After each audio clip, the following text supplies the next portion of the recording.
10 to 12 million enslaved Africans were transported across the Atlantic Ocean to the Americas and the Caribbean.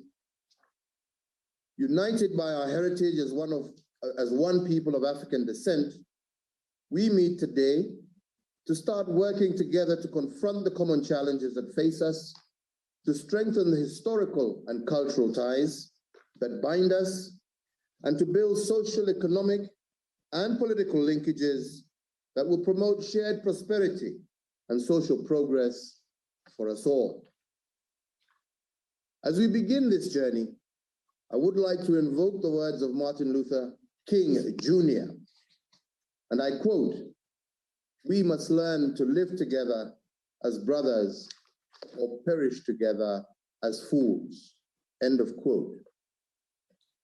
African and Caribbean cultural and political ties run deep based on our shared history, culture, as well as a sense of our common identity. Our common historical experience of slavery and colonialization inspired Africa's founding fathers to form the Pan-African movement in the 1900s. This movement was championed by the Africans in the diaspora, which established the foundations of a rich and vibrant African-Caribbean relationship. So today, let us come together and seize the moment to harness the tremendous potential of this unique relationship into a powerful social, economic, cultural, and political force. Allow me, Your Excellencies, to outline a few areas where we can work together to achieve this goal. I do believe that the first area is the blue economy. Both Africa and the Caribbean regions are blessed with enormous resources in the blue economy. The African continent has 38 coastal states and island states, and a coastline of well over 47,000 kilometers. All members of states of CARICOM, they enjoy access to approximately 1 million square miles of the Caribbean Sea. This presents enormous opportunities to strengthen and foster innovative partnerships across the two regions to sustainably exploit and harness the potential of the blue economy. Excellencies, sustainable exploitation of these resources will no doubt boost economic prosperity, expand creation of decent jobs, and strengthen food security in our two regions. The second area, Excellencies, is climate change. Climate change remains an existential threat to all of us. In Africa, extreme swings in temperatures and rainfall patterns have, for instance, significantly increased habitat sustainability for biting insects and the transmission of vector-borne diseases such as dengue fever, malaria, as well as yellow fever. An estimated 94% of global malaria deaths occur in Africa, an epidemic that often occurs after periods of unusually heavy rain. The warming up of our continent is allowing malaria-carrying mosquitoes to survive, these days at much higher altitudes. Similarly, in the Caribbean region, climate extremes in the last few decades have had devastating impacts on economies and livelihoods and have led to the rise in sea levels and increased ocean acidification. Your Excellencies, it is imperative that together we incorporate climate action into our national policies and long-term development plans and adopt global best practices to mitigate and adapt to the threats posed by climate change. The third area is health and the COVID-19 pandemic. The outbreak of this pandemic has redefined health systems across the developing world and reshaped our health responses to pandemics. In Africa, as well as across the Caribbean region, the pandemic has overstretched our health systems and challenged our traditional approaches to public health. While the number of COVID-19 fatalities are relatively low in our two regions, we are struggling to obtain the much-needed COVID-19 vaccines. In fact, in the early days of the pandemic, we experienced serious challenges with the supply of personal protective equipment, medical oxygen, as well as ventilators. This, my brothers and sisters, is a wake-up call for all of us in the developing world. We must do what it is to build our own manufacturing capacity for vaccines and critical medical supplies. And in addition, we must strengthen research, surveillance, and monitoring capacity in order to mount effective responses to COVID-19 and other possible pandemics in the future. The fourth area is debt sustainability.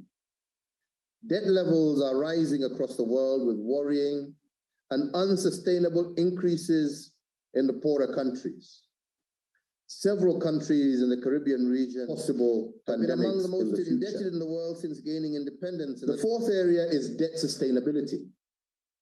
Debt levels are rising across the world with worrying and unsustainable increases in the poorer countries. Several countries in the Caribbean region have been among the most indebted in the world since gaining independence in the 1960s.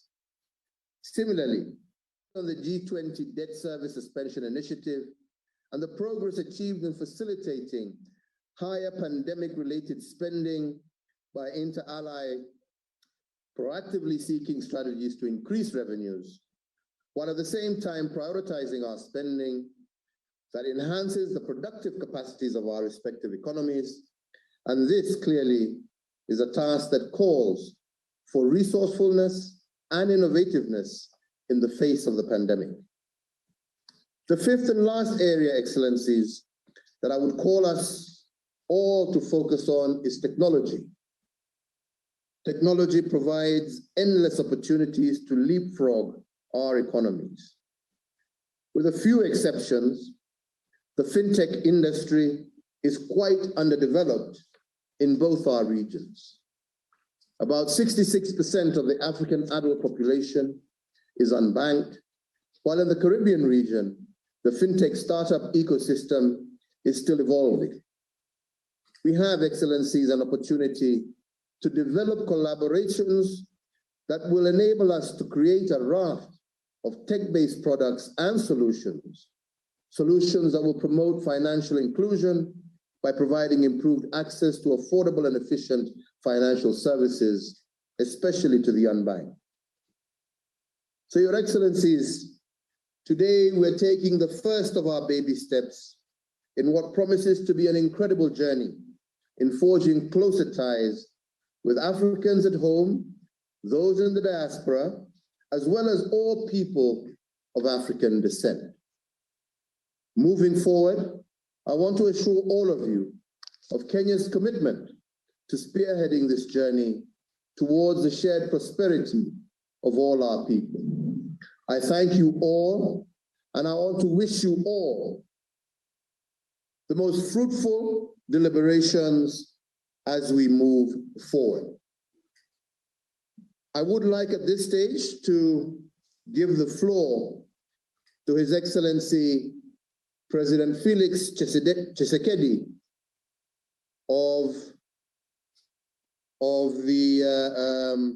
who is currently the chair of the AU. He's delayed. Apparently he's not with us. So I'll give the floor directly to His Excellency Gaston Brown, the Prime Minister of Antigua and Barbuda, Chairman of CARICOM, as we await the arrival of our Chairman of the African Union. Your Excellency, you have the floor.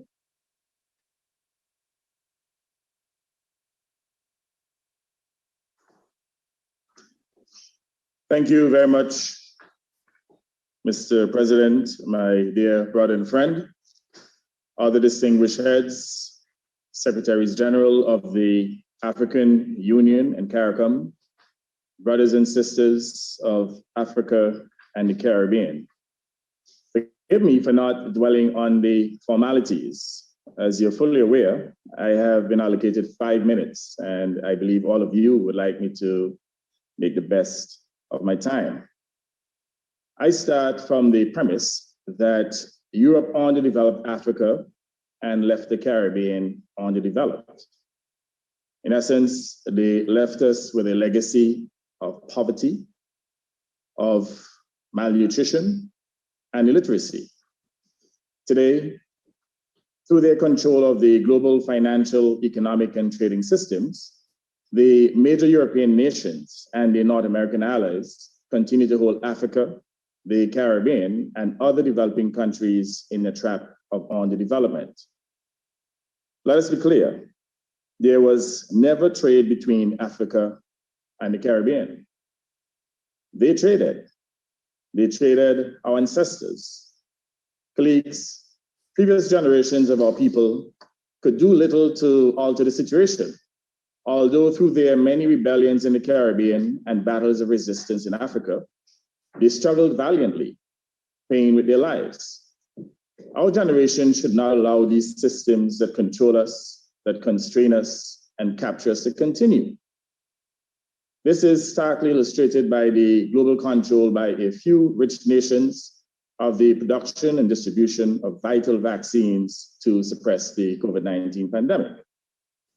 Whereas 70% of the European Union and almost 60% of North Americans are fully vaccinated, only 3% of Africans can say the same. This pattern of inequity is obvious in its ugliness and prevalence. Therefore, we must act together to change it. We must establish structures of cooperation to promote our mutual socioeconomic interests, increasing investment and trade, and people-to-people exchanges between Africa and the Caribbean. We should resist being pushed to the margins of international decision-making and collaborate on decisions to restructure the global financial architecture and global taxation, de-risking, climate change, the blue economy, sustainable debt, reparations, among others. The success with the African Union's medical supplies platform, the AMSP, which provided life-saving vaccines to the Caribbean people, for which we are all eternally grateful, has shown that we have the capacity to cooperate and collaborate. Colleagues, we have it within our power to demand change in the international system and to fight for it and to make it happen, but only if we act harmoniously. Between the nations of the African Union and CARICOM, we have a population of approximately 1.4 billion people with great natural and wealth-creating resources, including oil, gas, agriculture, minerals, forestry, tourism, fisheries, and much more. We are the suppliers of vital commodities to the global community and a strong market for the goods and services of the European market as well as North America. But we need to utilize those resources for our own benefit rather than to preside over extractive economies.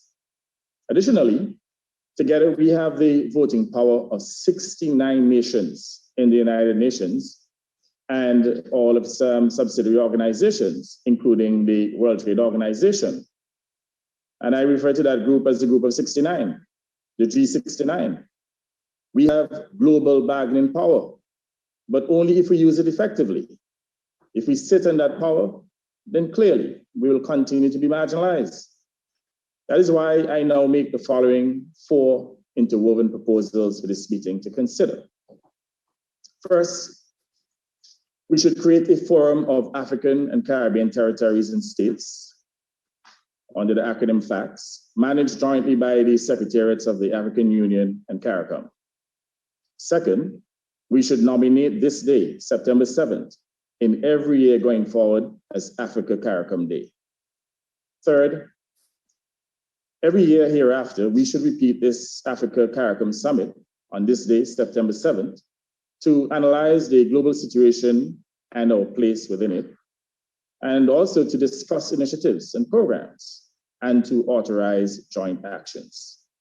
Fourth, we should charge the Secretariats of the African Union and CARICOM to present to us within the next 6 months for approval at our meeting next year, the founding charter and a memorandum of operation of our forum, including proposals to overcome existing obstacles to trade and investment. Consideration should be given to a multilateral air services agreement and an investment protection, as well as a double taxation agreement between African and CARICOM countries. And all visa requirements that pertain today should be abolished. Africans and Caribbeans should be allowed to move freely. Should we agree to establish these pillars of collaboration, I urge both secretariats not to over-bureaucratize these initiatives, but obviously to keep our arrangements lean and efficacious. Colleagues, let us now create the pathways of accord between Africa and the Caribbean, an accord worthy of our historic contemporary struggles to overcome the legacy of racism, colonialism, exploitation, and discrimination. We are the branches of a single tree created from the same roots.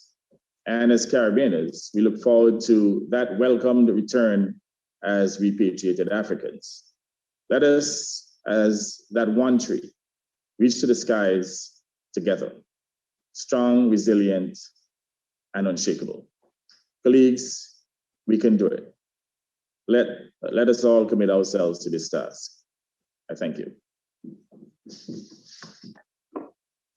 Thank you very much, Your Excellency, for that statement, and indeed a very encouraging proposal that this should be an annual summit. And I look forward to the concurrence of the rest on this wonderful proposal. Before we move on, I have been told by our technical staff, probably at this stage, to request all of us who are online to switch on their cameras for a virtual photo shoot, which will take just about a minute. So I'd just like to request everybody who is online to turn your camera on.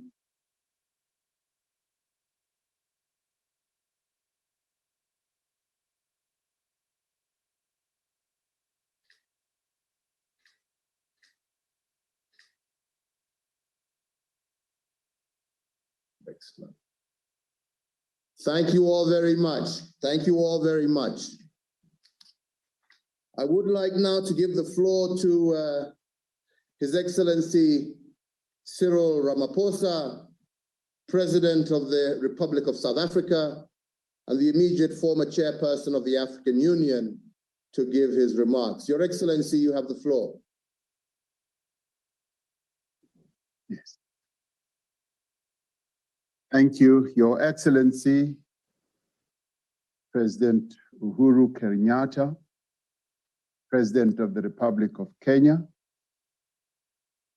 His Excellency Musa Faki Mahamat, Chairperson of the African Union Commission, Her Excellency Dr. Carla Natalie Burnett, Secretary General of the Caribbean Community, and His Excellency Mr. Gaston Brown, Chairperson of CARICOM. Distinguished guests, ladies and gentlemen, it is a great honor to be part of this historic first Africa CARICOM Summit. This initiative places us on the threshold of what I would call a new epoch of integration, unity, and cooperation. It calls to mind the words of one of the great leaders of our continent, the founding father of our sister country, Kenya, Jomo Kenyatta, when he said, "Our children may learn about the heroes of the past. Our task is to make ourselves architects of the future." Your Excellency, President Kenyatta, this summit presents a reimagining of the future of relations between our peoples, the African continent, and in the Caribbean, who, although separated by a vast ocean, are united by a shared history. This summit is taking place in the first year of the decade of African roots and diaspora, which was declared in February this year at the 34th Ordinary Session of the Assembly of the African Union.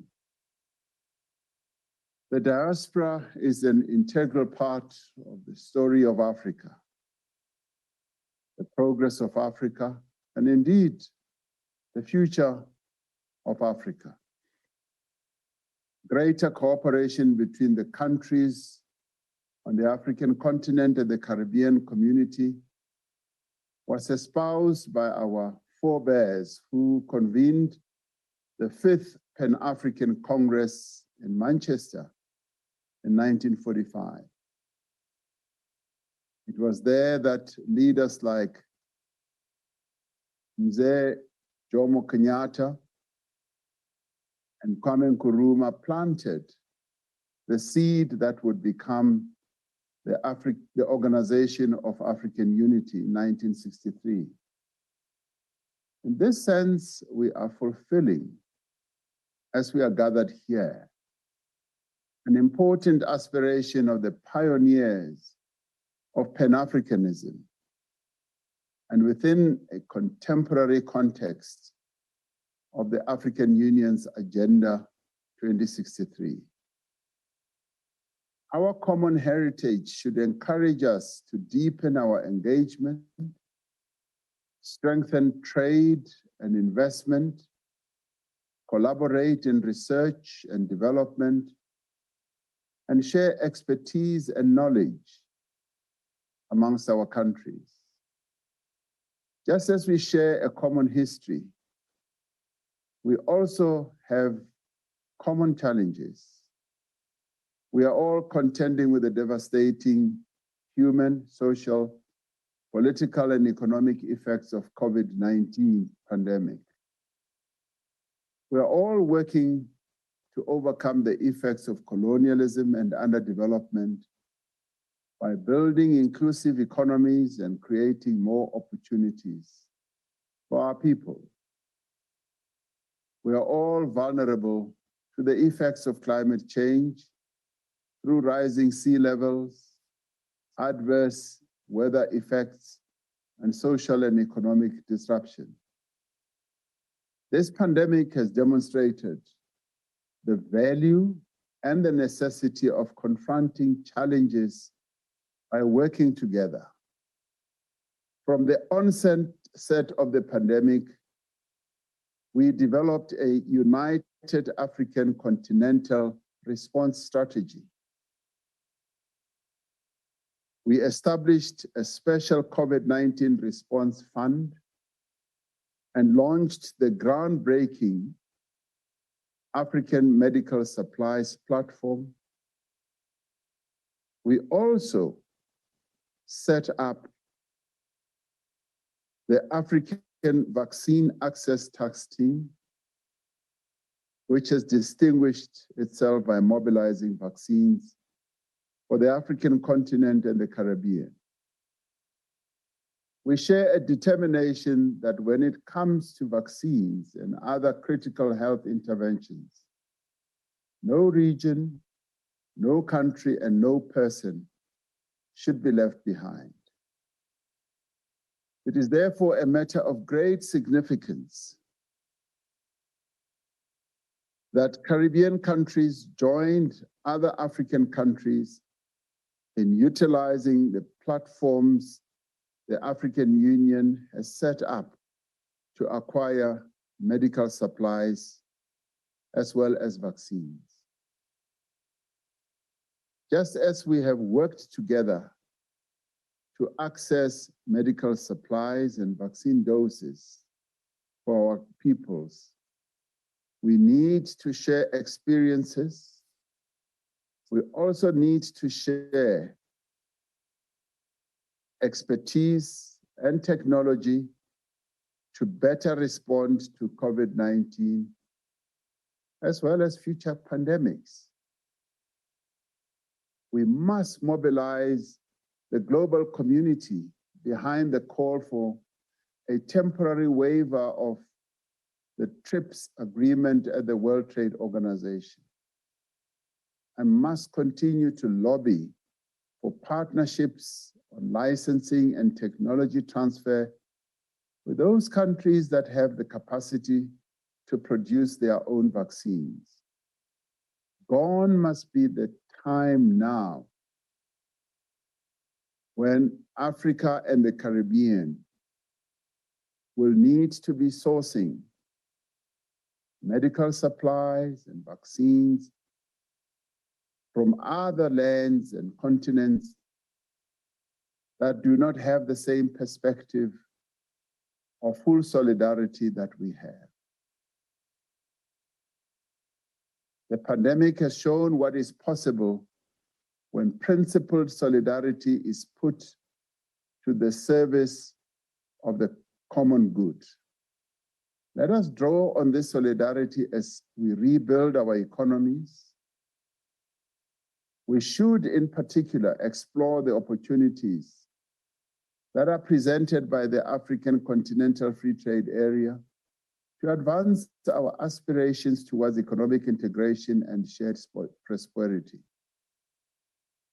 Through this partnership, we should work to transform the fortunes of all the people of Africa and all the people of African descent in the Caribbean. Through our actions,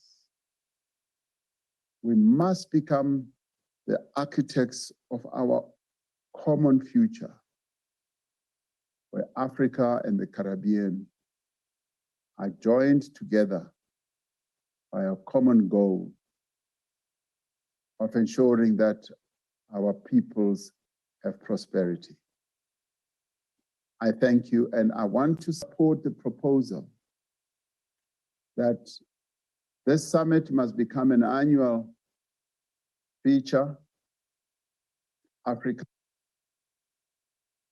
It is important that the bonds of history continue into the future, seeing it through this one, we will be able to deepen our partnership. Thank you. Thank you very much, Your Excellency, for your very encouraging words. And I want to pay a special tribute to yourself for the leadership that you showed and how you led us in a very difficult year during your term as chair of the African Union, and indeed your willingness and openness to ensuring that we work together with the Caribbean in our drive towards ensuring that we get access to vaccines for all our people. So, Your Excellency, thank you very much. At this juncture, I'd like now to give the floor to His Excellency, the Honorable Dr. Keith Rowley, Prime Minister of Trinidad and Tobago, and the immediate former chairperson of CARICOM, and I yield the floor to you, my brother. Thank you very much, Mr. Chairman. Your Excellencies, colleagues, friends, a very good day and welcome to this historic occasion. Today's high-level engagement between CARICOM and Africa is indeed a historic one. It's fitting that this summit is being held during the United Nations International Decade for People of African Descent, 1st of January 2015 to the 31st of December 2024. I wish to thank His Excellency Uhuru Kenyatta for the sterling efforts that have brought us to this juncture. We must also acknowledge, apart from our centuries-old ties, the many African and Caribbean architects and champions of closer political, social, economic, and cultural linkages between and among our sovereign states. Africa has been CARICOM's invaluable partner in several platforms, such as the United Nations within the Group of 77, and in our dealings with Europe under the umbrella of what is now the Organization of African, Caribbean, and Pacific States. United, we have known success. Closer collaboration will undoubtedly be to our mutual benefit, whether it be in pursuing development finance, resource utilization, and debt sustainability, maximizing the green and blue economies, the United Nations Security Council reform with Africa and small island developing states adequately positioned, or in the existential fight against climate change, the effects of which are wreaking havoc the world over and exacerbating our peculiar vulnerabilities.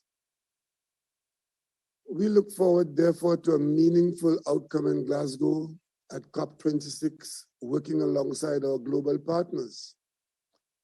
As chairman of CARICOM during the first half of this year, I can attest to the value of closer collaboration between our regions. As COVID-19 ravaged the social and economic fabric of our nations, CARICOM prioritized the early sourcing of COVID-19 vaccines to inoculate as many people as possible before additional threats, such as new variants, presented themselves. The prevailing vaccine inequity, commonly called vaccine apartheid, stymied that plan. I therefore wish to register my sincere gratitude to His Excellency Cyril Ramaphosa, President of South Africa, and His Excellency Uhuru Kenyatta, co-chair of this summit. Also, President Nana Addo Akufo-Addo of Ghana, for the meaningful discussions and interventions during my tenure and the pragmatic solutions arrived at in the face of this global health crisis.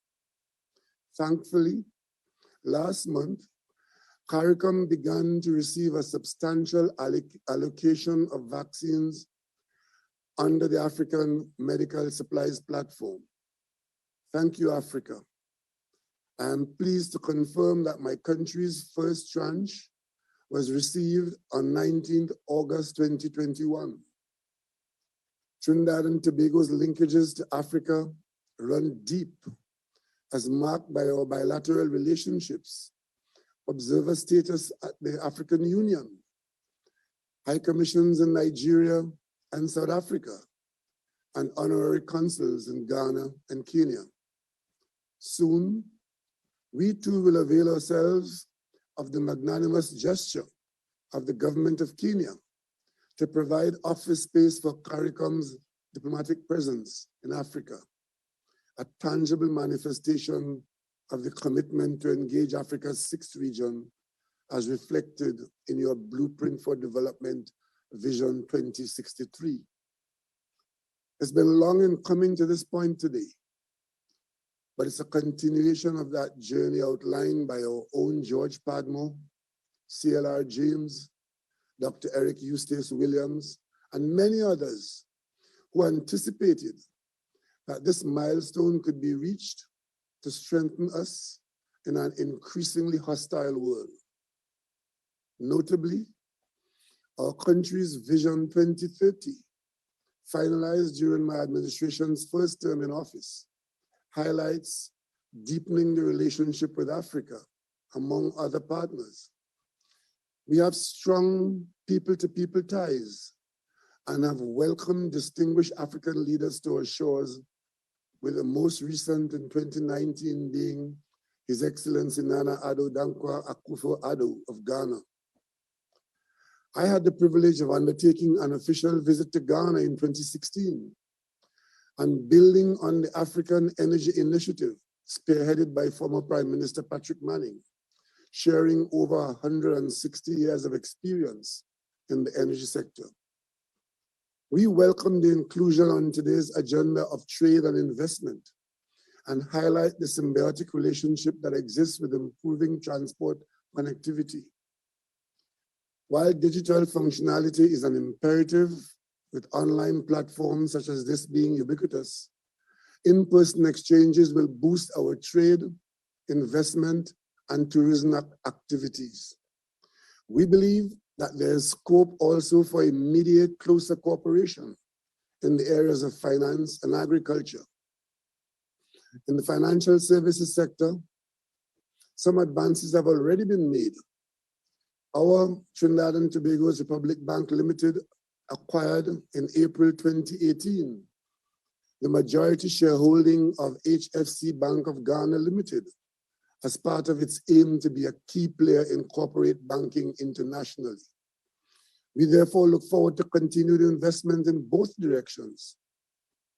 We in CARICOM are actively engaged in discussions to establish an investment fund to unlock and sustain our development programs. We trust that Africa will invest with us as we are indelibly imprinted with Africa in us. There's also scope for collaboration in the creative sector, which has been particularly hard hit by the pandemic. Africa and the Caribbean have gifted the world with exceptional talent, be it in music, publishing, film, or fashion. Let us strengthen the links between our region's creative industries, a sector described by the United Nations Educational, Scientific, and Cultural Organization, UNESCO, as having the capacity to be, and I quote, drivers of cultural, economic, and social outputs for sustainable development, unquote. We must also seek out ways to mend the socio-cultural dissonance derived from the legacy of slavery. Educational programs, the development and promotion of genealogy, of heritage tracing, may prove instrumental in finding and filling the knowledge and familial gaps. In closing, I look forward to deepening our strategic partnership in the best interests of our citizenry. I wish to close by quoting the great Kwame Nkrumah, who said, and I quote, "I am not Africa because I was born in Africa, but because Africa was born in me," unquote. Thank you, colleagues, and I look forward to the continuation of this long and successful journey. Thank you, Your Excellency, for those very encouraging remarks. The key message there being the need for all of us to forge much closer ties between our two peoples. Your Excellencies, I've just had word that both our chair, President Felix Tshisekedi of the Democratic Republic of Congo, who is also the chairperson of the African Union, and His Excellency Nana Addo, President of the Republic of Ghana and chairperson of ECOWAS, are currently chairing an emergency meeting of ECOWAS to discuss the unfortunate situation that has taken place in Guinea-Conakry. And I have been told that they will attempt to join us if they are able to conclude on time. So on their behalf, both had confirmed attendance, but I think we can accept their apology given the crisis that I have just referred to. So I will now give the floor to my sister, Her Excellency Mia Moore Motley, Prime Minister of Barbados, and the incoming chairperson of UNCTAD, to make her remarks. My sister, you have the floor. Thank you, my brother Uhuru, and I sincerely hope that our brothers will join us shortly, but we all know the exigencies of the offices of state, and we hope that they can join us, as I said, and that they will be successful in their deliberations elsewhere. I think, my brother, when we met in Barbados in August of 2019 and first conceptualized this Africa Union CARICOM Summit, it was because we know that this is our future and this is where we have to carry our people. Your continent is our ancestral home, And we are related to you, as I just heard from Prime Minister Rowley, in so many ways, because Africa is in us and we're not simply from Africa. But I want not only to dwell on the platform of history, because our history we all know. We know of the great meetings that forged our independence movement, whether it was in the 5th Pan-African Congress in Manchester in 1945, and be it as it was that we were all colonies, regrettably, at that point. We met in a foreign land. Today, we meet in a virtual space, but reflecting the hearts and minds of Caribbean people and African people. And I ask us today to recognize that the first thing that we must do, above all else, in the words of Robert Nesta Marley, as he immortalized the words of Marcus Messiah Garvey, is to emancipate ourselves from mental slavery. The mental slavery that has us seeing north only. The mental slavery that has us trading north only. The mental slavery that has us not recognizing that between ourselves, we constitute 1/3 of the nations of the world. The mental slavery that has prevented direct trade links or direct air transport between Africa and the Caribbean. The mental slavery that has blocked us from reclaiming our Atlantic destiny and forging our future in the image and in the interest of our people. Africa is the youngest continent on the earth.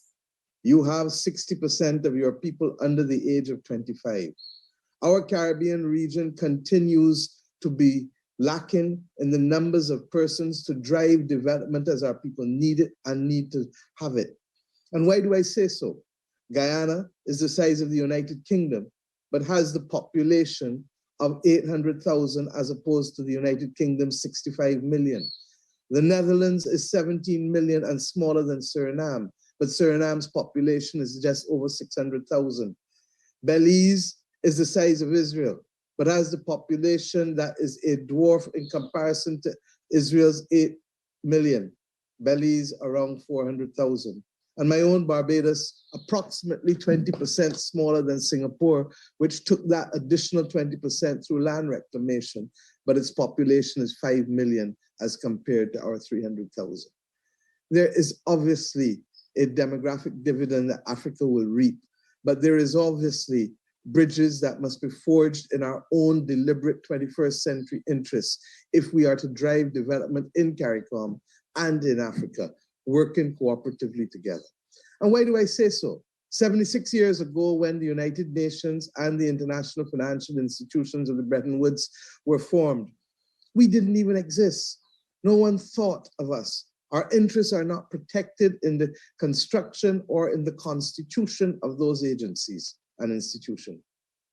And 76 years later, in spite of us becoming independent nations, we continue to suffer from that lack of equity and lack of fair participation in those institutions, particularly in forging their policy framework and their programs that can support countries like ours that face multiple crises, some of them existential.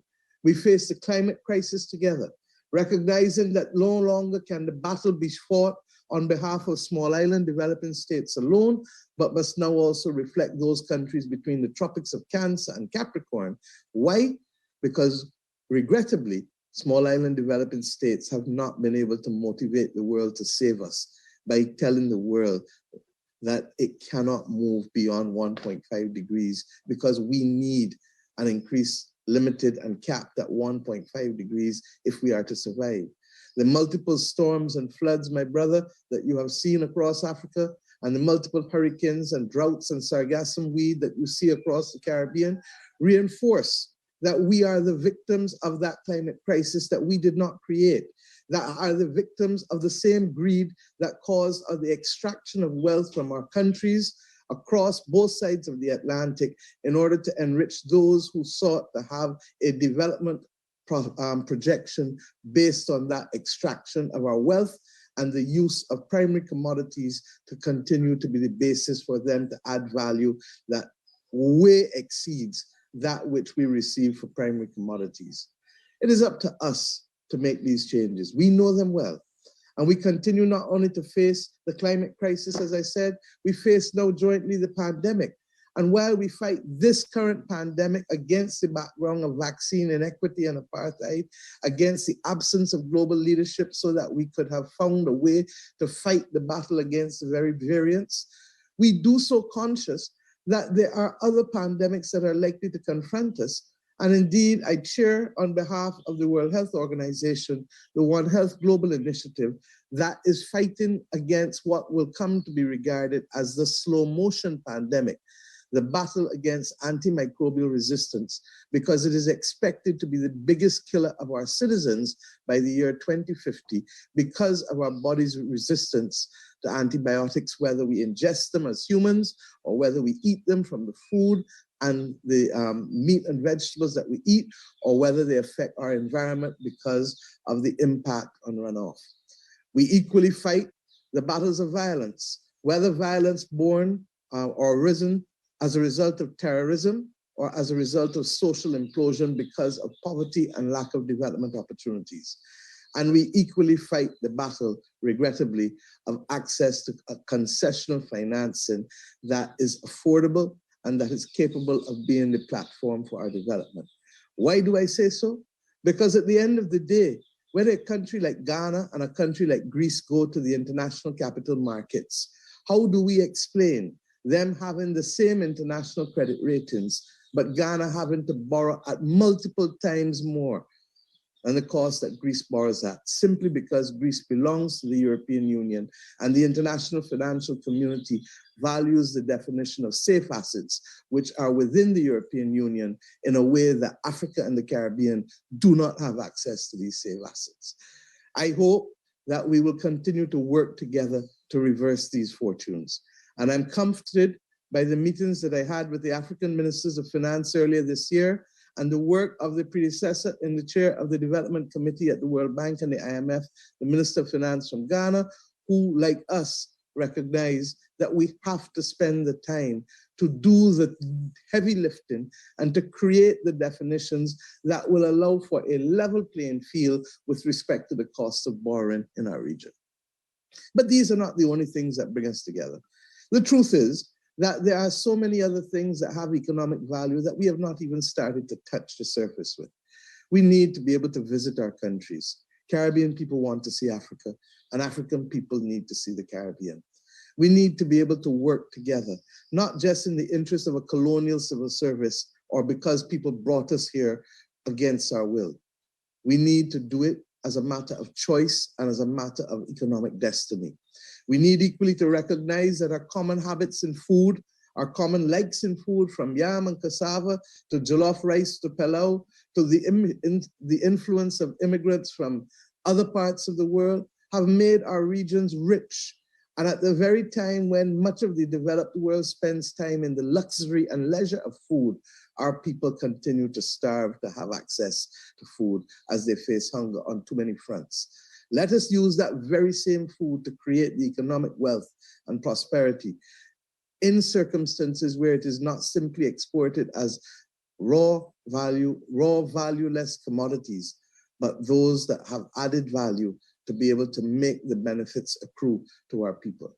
Let us recognize that cricket is a global game, and whether it is in Rwanda or Kenya, that we need to be able to have more people playing cricket. And we in the Caribbean can continue to bring our prowess there to be able to have the benefit of more cricket playing nations out of Africa and the African diaspora. Let us equally recognize that the opportunities of technology have shown that it is possible to leapfrog aspects of our development. We continue to admire Kenya and all of those others who have used the mobile technology to be able to facilitate the bankless and those excluded from financial institutions in our region, and allowing them now to be able to provide for themselves and their families by using technology to be able to access it. But let us equally learn from each other. We in Barbados have for almost the last century found ways of titling land for our people who are in possession of land without title, such that they may convert that possession of land to be able to leverage it in order to improve the quality of their housing and access to machinery to improve the quality of their farming. We can learn from each other. And I trust and pray, my brother, that this summit will not only be, as our brother Gaston has called for it, and our brother, the President of South Africa has reflected, that it will be an annual summit. But as we go to the very, very, very end of our engagement, let us remember that the only thing that stops us from having a direct air link between Africa and Barbados, Africa and the Caribbean, is the will of those of us who continue not to recognize the importance of unlocking 1.4 billion people who have a common ancestry to be able to work with each other. We thank God that we are, at this point in time, making it together in order to make that defined difference to our people. And it is against that background, I'd like to put on the table, while supporting Gaston's recommendation for an annual summit, to put some other concrete proposals that I believe will make a difference. One, as I said, the establishment of a regular weekly direct airline flight between Africa and CARICOM, even if it means that we may have initially to help subsidize it, because without the vision that is necessary, without the mental emancipation, the unlocking of that 1.4 billion people will not happen. And we cannot justify the AU making CARICOM the 6th diasporic region without seeking now to ensure that the people of both regions can mix with one another and understand why we truly are family. Two, a dedicated and highly empowered public-private sector mechanism that enables the development of the African Caribbean economy, particularly in the areas of digital technology, creative industries, renewable energy, and the life sciences. And separate from that, my dear, all my friends, all of the ability to mobilize our funding in order to be able to ensure that we can finance development, not just of governments, but of companies and individuals in our two regions.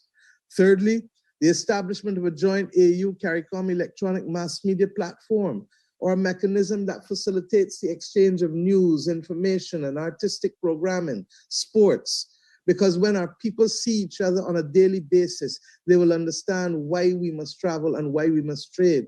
And they will therefore enable those air links and maritime shipping links that we make to become sustainable. Fourthly, a collective commitment to participate in the 22nd of September high-level meeting in the UN General Assembly, week after next, in commemoration of the 20th anniversary of the 2001 UN World Conference Against Racism that was held in Durban. And I say so because at that conference, all of the countries of the world, with the exception of a handful of Western countries, agreed that the time had come for us to start to discuss reparations. Since that date, 20 years ago, we've had many things happen, culminating in Black Lives Matter. There is nothing like an idea whose time has come. And I hope that we leave this summit prepared to coordinate a position as we go to the UN to ensure that we now begin to discuss the absence of a development compact when our countries became independent, the extraction of wealth over centuries, and the fact that our future development must rest equally on reparative justice, and if we are to give our people a chance to be able to access the development opportunities that are theirs to have, but have been deprived because of that continuous extraction of wealth over time.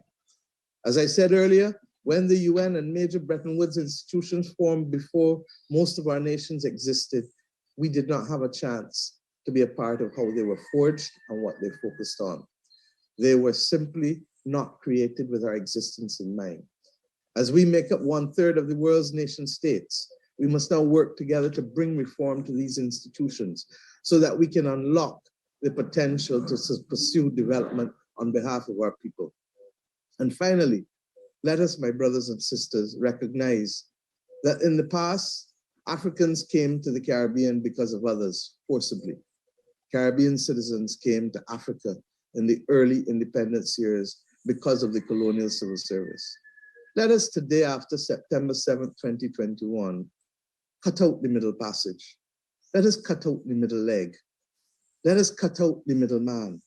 And let us come together and reclaim, each of us, our Atlantic destiny, because it is the best thing for our people.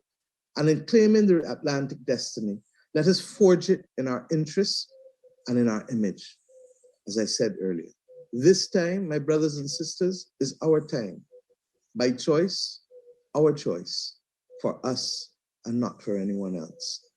Thank you, my brother, and I thank the people of Kenya for facilitating this conference. My only regret is that it did not happen in June last year when it was supposed to, and when all of us could have at the end of this hugged each other as brothers and sisters do, knowing that our love and commitment will carry us through.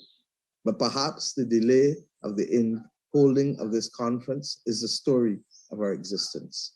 Obstacles upon obstacles, but resilience above resilience to get us to this point. We have started the journey. I pray that others will continue it, for it is absolutely necessary for us, for our people, to do the right thing by them after centuries of exploitation. Thank you, my brother. Thank you very much, my sister, for that very powerful, powerful statement. And I want to particularly thank you for your passion and how closely we've worked together to make this day a reality, and the passion that you have to bring our people together so that we can together grasp our common destiny and truly, as you have just said, free ourselves from that mental slavery that has kept us apart. So I really look forward to continuing to work with you, and thank you very much for the statement that you have just made. I would like now to give the floor to our dear brother, His Excellency President Paul Kagame, President of the Republic of Rwanda, and the immediate former chairperson of the East African Community. Your Excellency, you have the floor. Thank you very much, Excellency President Uhuru Kenyatta, Chairperson of the Summit, Right Honorable Prime Minister Gaston Brownie, Chairperson of the Caribbean Community, CARICOM, Excellencies, Heads of State and Government, Excellency Musa Faki Mahamat, Chairperson of the African Union Commission, Excellency Dr. Kara Natalie Barnett, Secretary General of CARICOM, leaders of international organizations, distinguished brothers and sisters. Let me begin by congratulating you, my brother, friend, President Uhuru Kenyatta, for spearheading this effort together with the Caribbean leaders. Establishing a permanent forum for dialogue between the African and Caribbean regions is not only welcome, but is also overdue. We are united by ties of history and shared experience. We also confront common challenges, such as trade inequalities, vulnerability to climate change, and the need for more resilient health systems. Our regions also have special requirements for adequate fiscal space to finance pandemic recovery. It is therefore the right moment to deepen the direct ties between our regional organizations and, just as importantly, our peoples. Where we are aligned, we should not hesitate to consult each other and make common cause in multilateral forums. On the horizon, we have COP26 in Scotland in November, and for many of us, the Commonwealth Heads of State and Government meeting in Rwanda in 2022. We are also all members of the new Organization of African, Caribbean, and Pacific States, or ACPS. The formation of this group, in a sense, really reminded us of the value of bringing our regions closer together for the benefit of our economies and our people. Africa and the Caribbean have a lot to offer one another in the spirit of South-South cooperation, learning from each other's experiences. I look forward to deeper and more frequent interactions in the years ahead by institutionalizing the structures of collaboration between the African Union and the Caribbean community. I thank you for your kind attention and wish all the best to all participants. Thank you very much, Your Excellency, dear brother, for that statement of solidarity. And I'm sure, and I look forward, hopefully, as we move, if we get that opportunity to have our in-person meeting of the Commonwealth soon, that hopefully we would be able, as Prime Minister Mia Mottley said, be able to meet together in your beautiful country of Rwanda and be able to actually exchange even further as we move ahead. I want to now give the floor to His Excellency John Antonio Bresino, Prime Minister of Belize, and the incoming chairperson of CARICOM. Prime Minister, you have the floor. Good morning and good evening for those in the African continent. I am honored to be participating in this first African CARICOM Summit. I wish to thank His Excellency Uhuru Kenyatta, President of the Republic of Kenya, for his leadership and vision in convening the first Africa CARICOM Summit. Our historic meeting comes at a unique and necessary time in history. Belize welcomes the participation with appreciation this engagement that seeks to advance the Africa CARICOM bi-regional agenda, and it is a demonstration of the firm commitment to increase cooperation and continental integration between Africa and Caribbean under the theme Unity Across Continents and Oceans, Opportunities for Deepening Integration. Caribbean and African ties are deeply rooted and based on a shared history, culture, and sense of a common identity, with a common colonial experience that left behind large centers of African diaspora, not only in the Caribbean, but also in the Americas. We have collaborated on and lived the decolonization and equality agendas, a period considered as a very dynamic phase in Africa-Caribbean relations. Now we are obligated to build on the vision and foundation laid by our forebearers, the Marcus Garveys, the Bob Marleys, the Isaiah Mortars of Belize, those who understood the inseparability of the Caribbean and Africa. This summit, Excellencies, is a renewed opportunity to solidify the strong cultural and historical bonds that unite us, not only at governmental level, but also at the people-to-people level. It is imperative that we continue to build on the Africa-CARICOM partnership to forge closer, tangible linkages to meet the challenges of today. We already have a strong record of consultations and collaboration with each other in a number of areas within the various configurations and grouping at multilateral organizations, as well as at regional and national levels, including at the United Nations, the Organization of African, Caribbean, and Pacific States, the Commonwealth, the Non-Aligned Movement, the Group of 77, and the Alliance of Small Island States.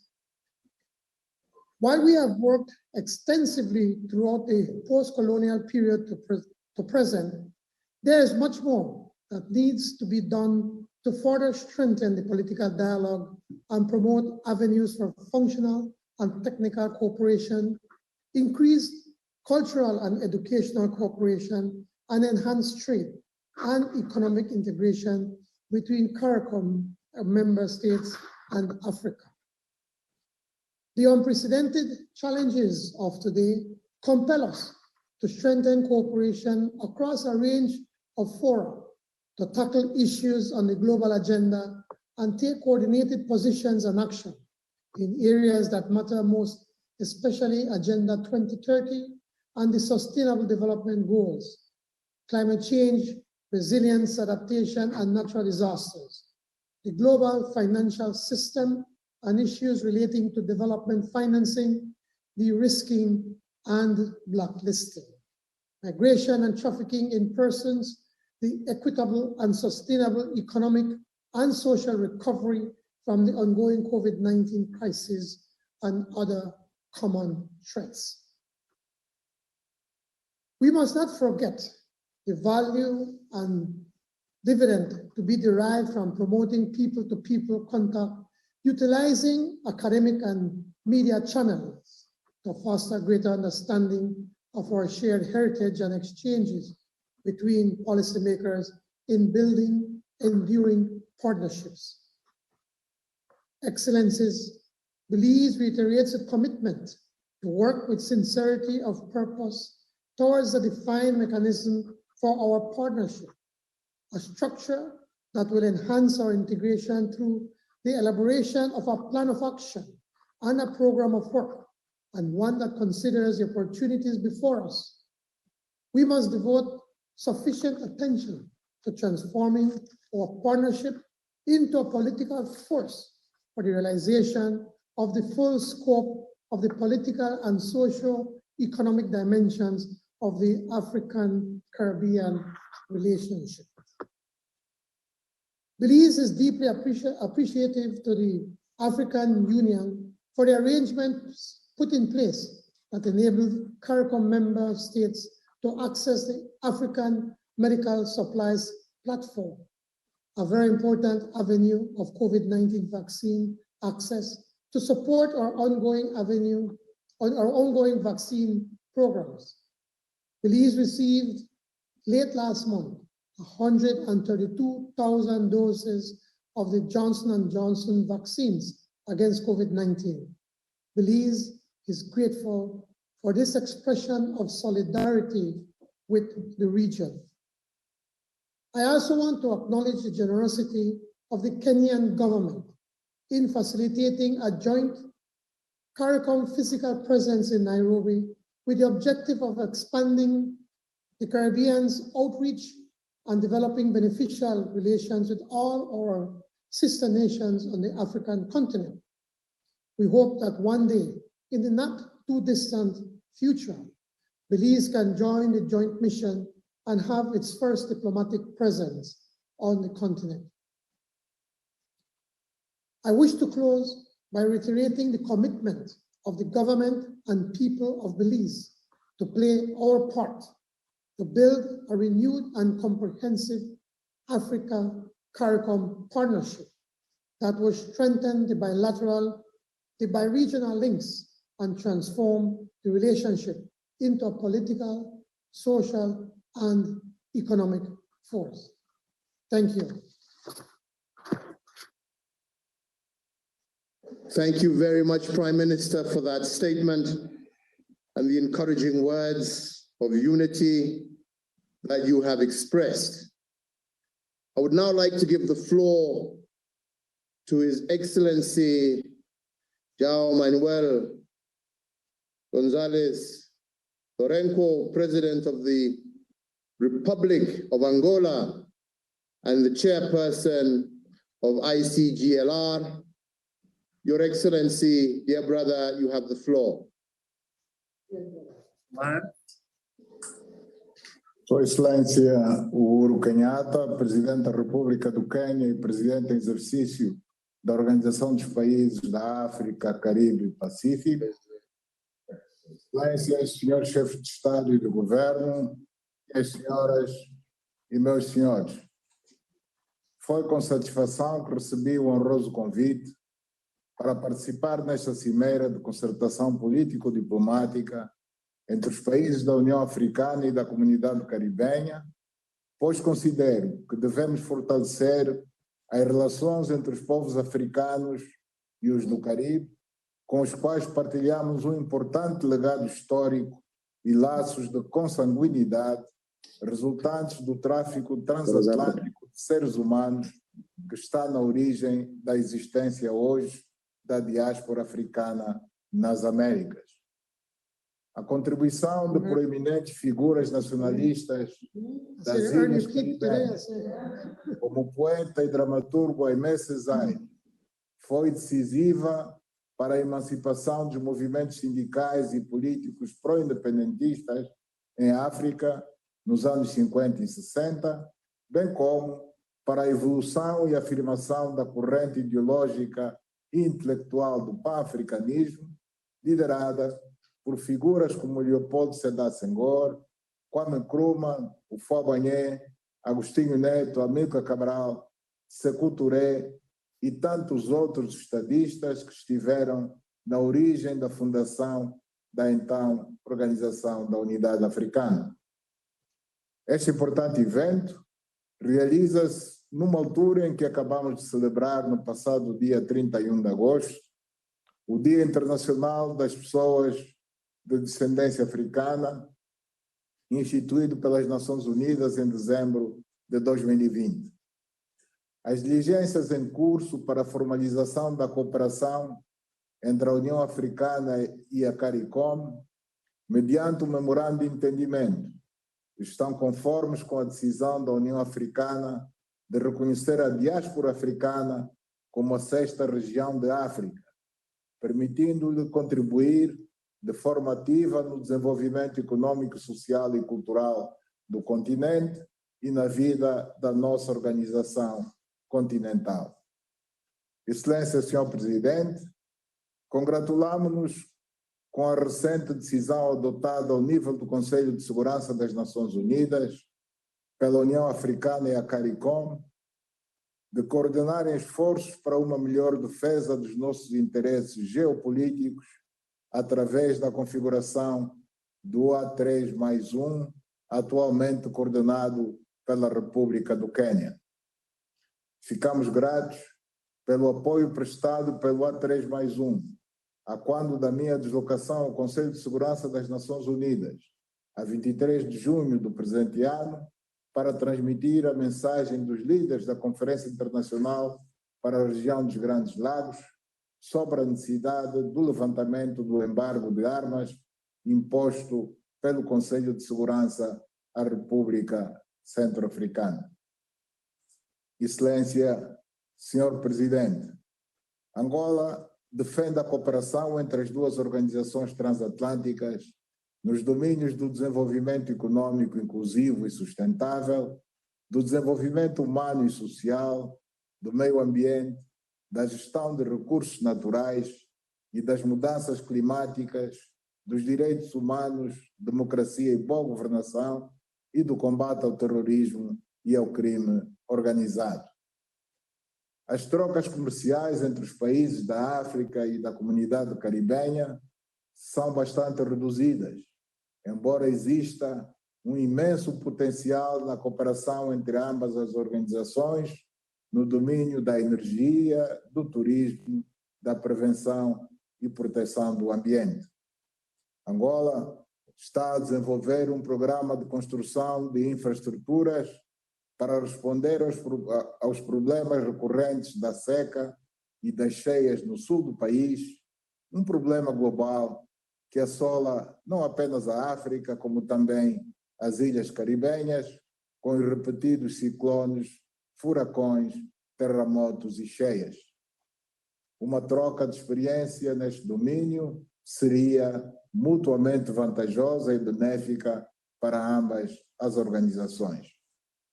Excelência, Senhor Presidente, o reforço da cooperação no domínio do comércio poderá passar por uma interação entre o Secretariado da Zona de Livre Comércio da União Africana, criada com o objetivo de promover as trocas comerciais entre os países africanos e que pode também ser extensivo à Organização dos Países da África, Caraíbas e Pacífico, na base de um possível acordo de livre comércio com os países da comunidade caribenha. Angola acolherá, de 4 a 8 de outubro de 2021, a segunda Bienal de Luanda sobre o Fórum Pan-Africano para a Paz e Cultura, organizada em parceria com a Unesco, constituindo uma excelente plataforma para o estreitamento das relações históricas, culturais e de irmandade entre a União Africana e a comunidade caribenha.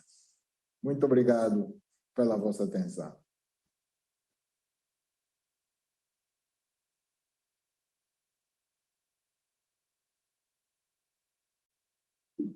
Thank you very much, dear brother, Your Excellency, President of the Republic of Angola, for that encouraging statement. And I now will give the floor to His Excellency, Dr. Lazarus McCarthy Chakwera, President of the Republic of Malawi and Chairperson of SADC. Your Excellency, you have the floor.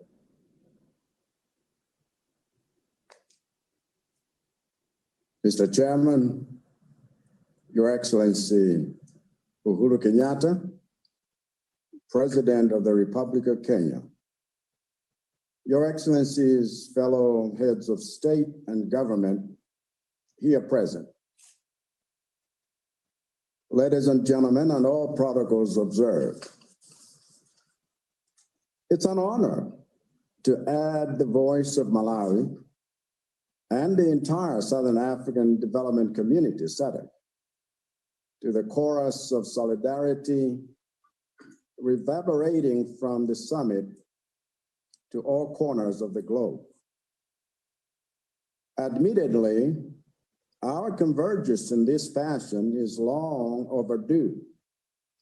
Still, as SADC, we hope that this historic moment will be the long-awaited catalyst for building bridges to prosperity for our peoples. Our success in doing so is all but guaranteed because our nations and regions have a kinship so naturally rooted in the rich soils of shared values, histories, cultures, and struggles to make it the best foundation for our cooperation henceforth. Deepening our integration is no longer a luxury, but a necessity whose time has come.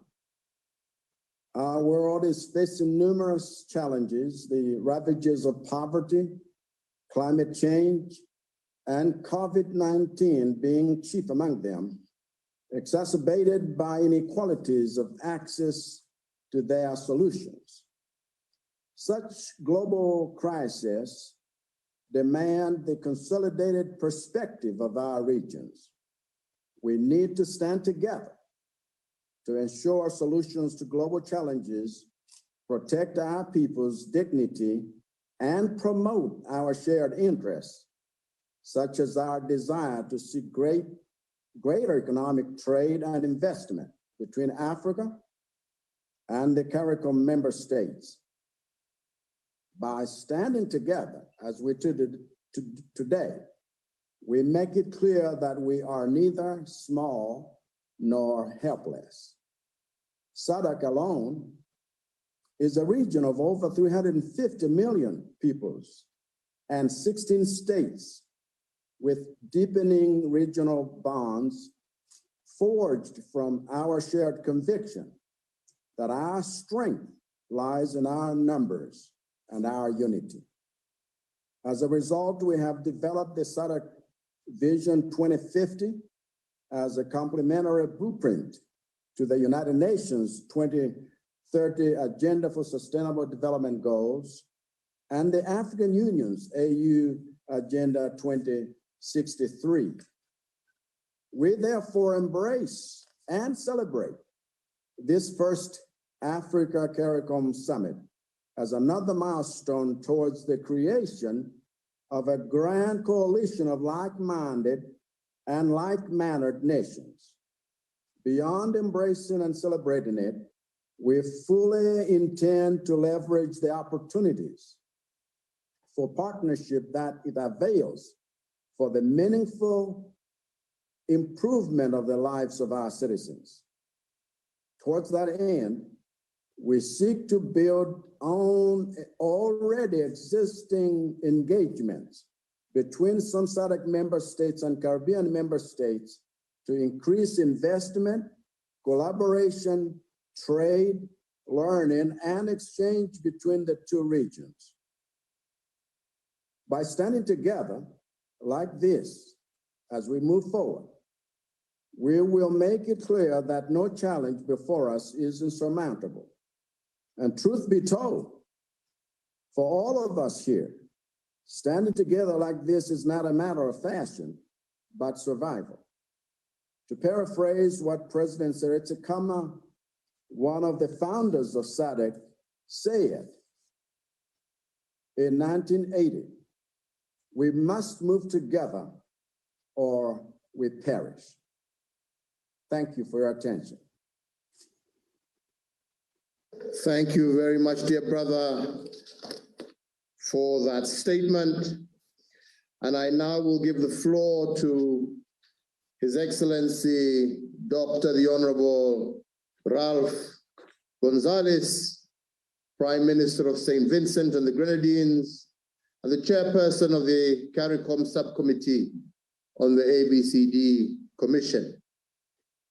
Your Excellency, you have the floor. Thank you very much, my brother and comrade, the distinguished President of the Republic of Kenya, colleagues, comrades and friends. Given the restrictions of time, I will refrain from delivering my prepared statement. I will circulate it. I want to say that, first of all, 40 years ago, I first went to Africa as a student pursuing doctoral studies. I went to Makerere University in Kampala. Before then and since then, my political life has been engaged in, among other things, the defense and promotion of the African and Caribbean civilizations and their unity. In the 1960s and 70s and into the 80s, many of us participated in support groups for African liberation.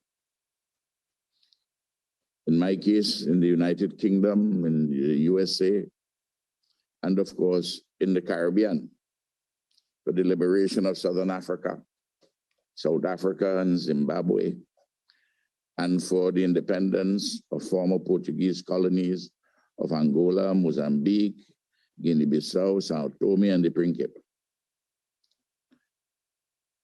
Africa and the Caribbean have, over the years, for over 100 years, have been assisting each other in our quest for national liberation and independence. It is very fitting, my dear brother Uhuru, that you should be chairing this historic first summit with Gaston Brown, my friend, the Prime Minister of Antigua and Barbuda, our CARICOM chair. Because Uhuru, it was your father, the great Jomo Kenyatta, who in 1945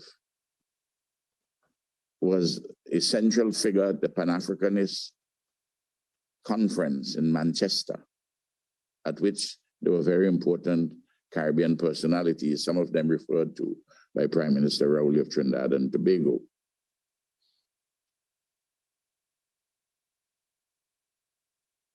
We recall from the Caribbean the contribution of the heroic and selfless nation of Cuba. This nation shed its blood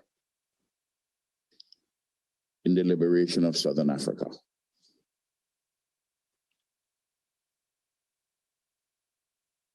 The Battle of Cuito Cuanavale is legendary. We all know this history. We all know the selflessness of Cuba. It demands of us today at this summit that we give a practical commitment to assist Cuba, which is currently being besieged by the twin challenges of the illegal blockade, economic blockade by imperialism, and the feverish ravages of COVID-19. Cuba will not ask, but it is our duty to assist and to do so with urgency.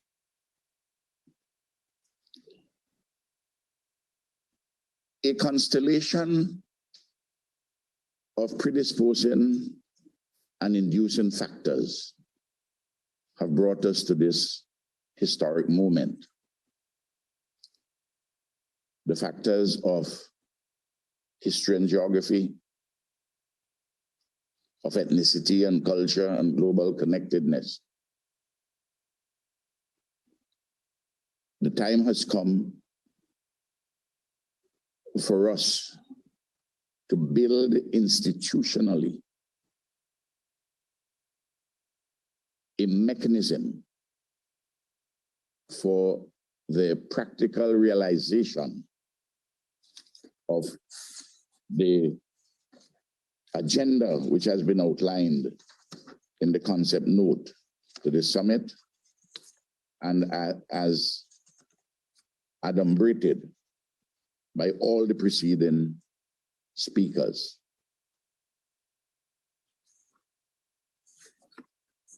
Gaston Brown has advocated a forum, a permanent forum of African and Caribbean states, and I agree with that.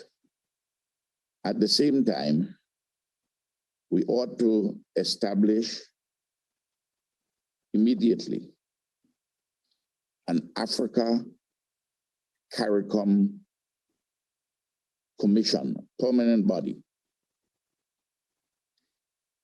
a transitional entity towards a larger, more ambitious Africa, Caribbean, Brazil Diaspora Commission.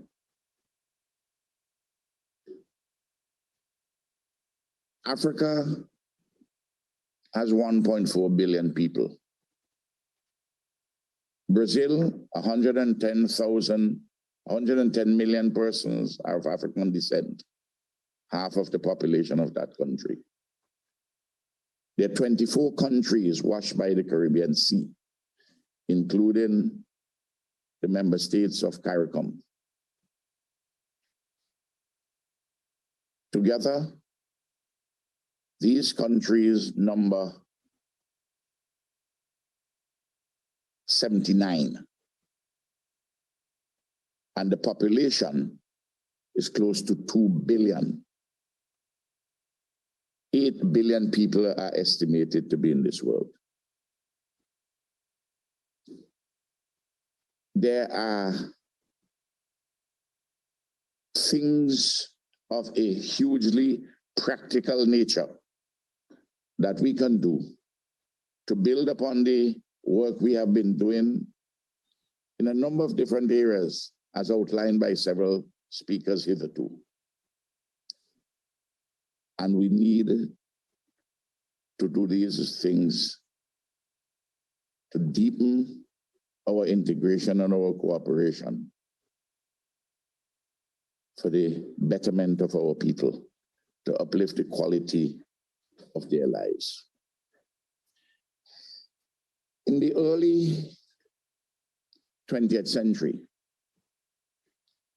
the Right Excellent Marcus Mosiah Garvey, National Hero of Jamaica, founder of the Universal Negro Improvement Association, UNIA, made a clarion programmatic call for the unity of Africans at home and abroad. Then, Africa and the Caribbean were in the throes, were under the heels of colonialism. Today, there are 54 independent African nations, 24 independent nations in the Association of Caribbean States, all washed by the Caribbean Sea, 14 of which are independent CARICOM states. I mentioned Brazil, and of course, some 70 million persons in the diaspora of persons of African descent. This is a mighty force.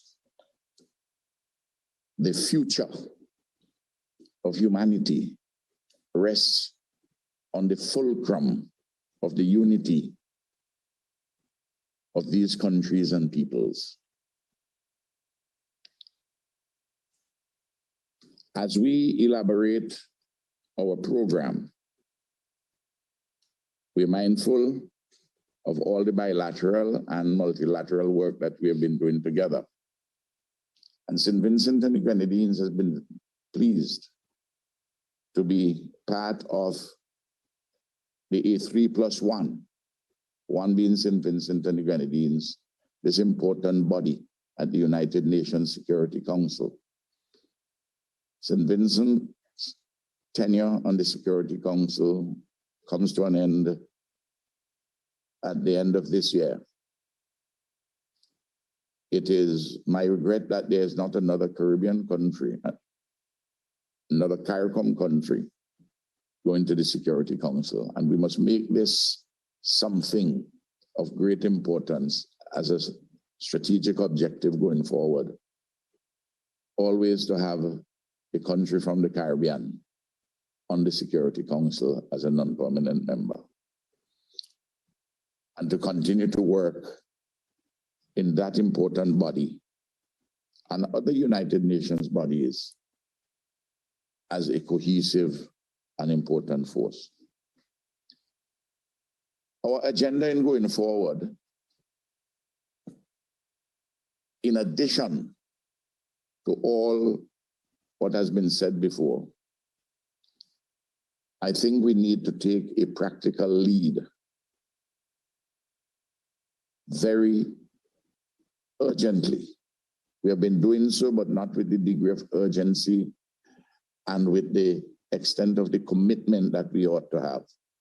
That Africa and the Caribbean and our diaspora, in communion with each other, must mount a strong push for reparations, for native genocide, and the enslavement of Africans, which genocide and enslavement were driven by European colonialism. This summit must make a difference. 2 million people are dependent upon us. Humanity is dependent upon us. So, a transitional institutional arrangement, a permanent Africa CARICOM Commission to evolve into an Africa, Brazil, Caribbean Diaspora Commission. We can only speak here today about the Africa CARICOM Commission, a permanent body within this broad forum, as Gaston Brown has outlined. This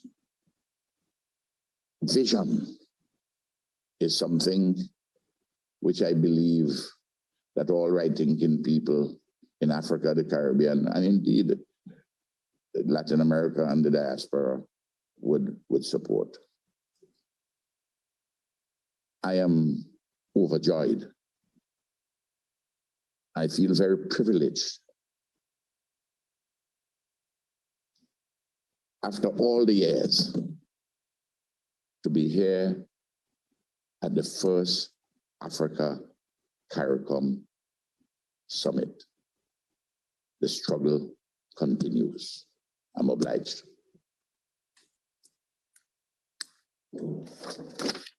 Thank you very, very much, dear brother, for that powerful statement, evoking that strong Pan-African spirit that has been there and that we, as another generation, are now trying to recreate.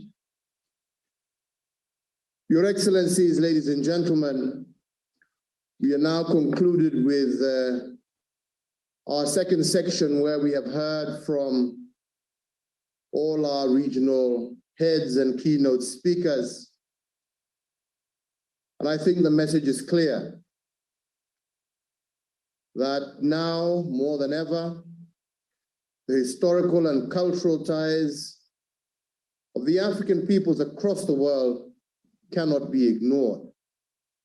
And really the onus is upon us as leaders to harness the desire and the will of all peoples of African descent to unite as one across continents and across oceans. Your Excellencies, we do have a few other heads of state who are participating, who have requested to make short statements. And at this juncture, I would like to open the floor to them before we hear from the heads of our regional organizations. So the floor is now open, and we have the President of the Republic of Guyana, and I give the floor over to him. Thank you very much, His Excellency Uhuru Kenyatta, Excellency Gladstone Brown, Chair of CARICOM, colleagues, Excellencies.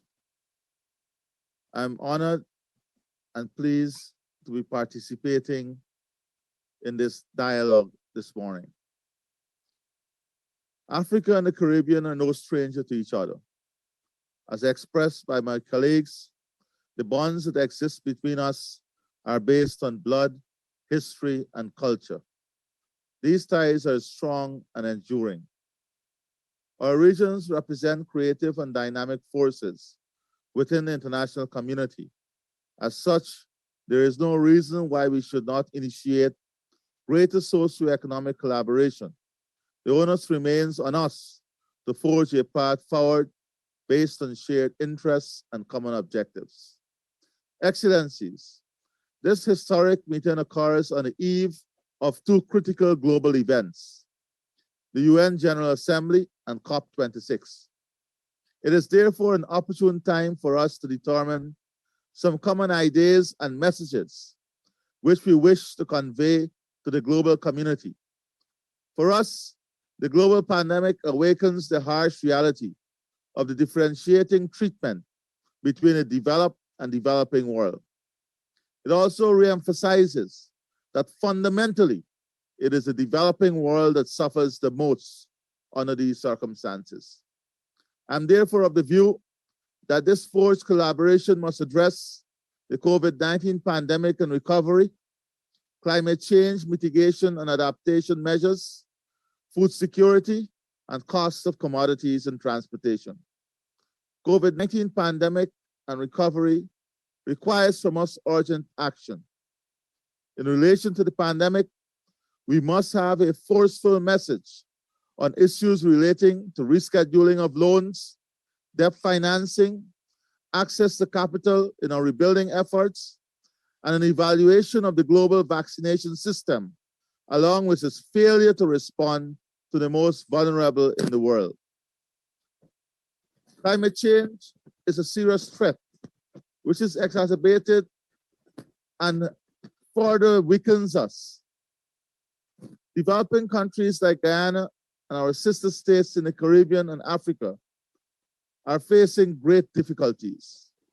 We have not been historically responsible, but we suffer the greatest and are least equipped to respond. Our countries are bearing the brunt of increasing and more intense climate-related events. We must, therefore, collectively advocate for greater financial flows to help us adapt to the impacts of the climate emergency, including through the establishment of a global vulnerability fund. The largest polluters in developed countries, which have already achieved economic diversification by transferring much of their natural assets into commercial activities, carry a greater responsibility in this respect. Here in Guyana, we remove more carbon dioxide than we emit, something that most countries cannot claim. We therefore believe that we should benefit economically from this service that our forests are providing to the global ecosystem. And to this end, we hope that discussions on the rule book under the Paris Agreement will advance at the upcoming COP26. Guyana's development model is based on its low-carbon development strategy. The strategic outcome of the LCDS is to find a pathway to prosperity and development that is non-polluting. The LCDS aims to transform Guyana's economy to better deliver socio-economic benefits to our people by following a low-carbon path, while mainstreaming climate resilience, providing a model to the world of how low-carbon, low deforestation, climate-resilient development can be possible and beneficial for forested countries. We must also emphasize a compensation system for the blue economy and safeguard the biodiversity. The pandemic has reawakened our vulnerability to food supply, the fragility of our markets, and sensitivity to price changes. It is therefore essential that issues surrounding food security, supply, and availability form an important part of our actionable agenda. Our region suffered immensely from the fallout in the rising costs of commodities and transportation services during the pandemic. We must therefore address these issues through a common theme, as we, the developing economies, would find it even more difficult to cope with and rebuild post-COVID. Having regards for all the above, achieving the SDGs as outlined in Agenda 2030 is severely threatened, and we must all point this out to the global community. Guyana looks forward to a sustained and strengthened relationship between the Caribbean and Africa. We pledge our wholehearted support to ensuring the success of this endeavor. Africa and the Caribbean are no stranger to each other. We are brothers and sisters.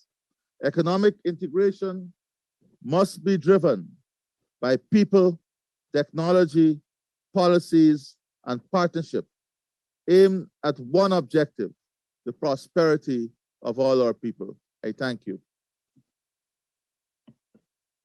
Thank you very much, Your Excellency, for that statement.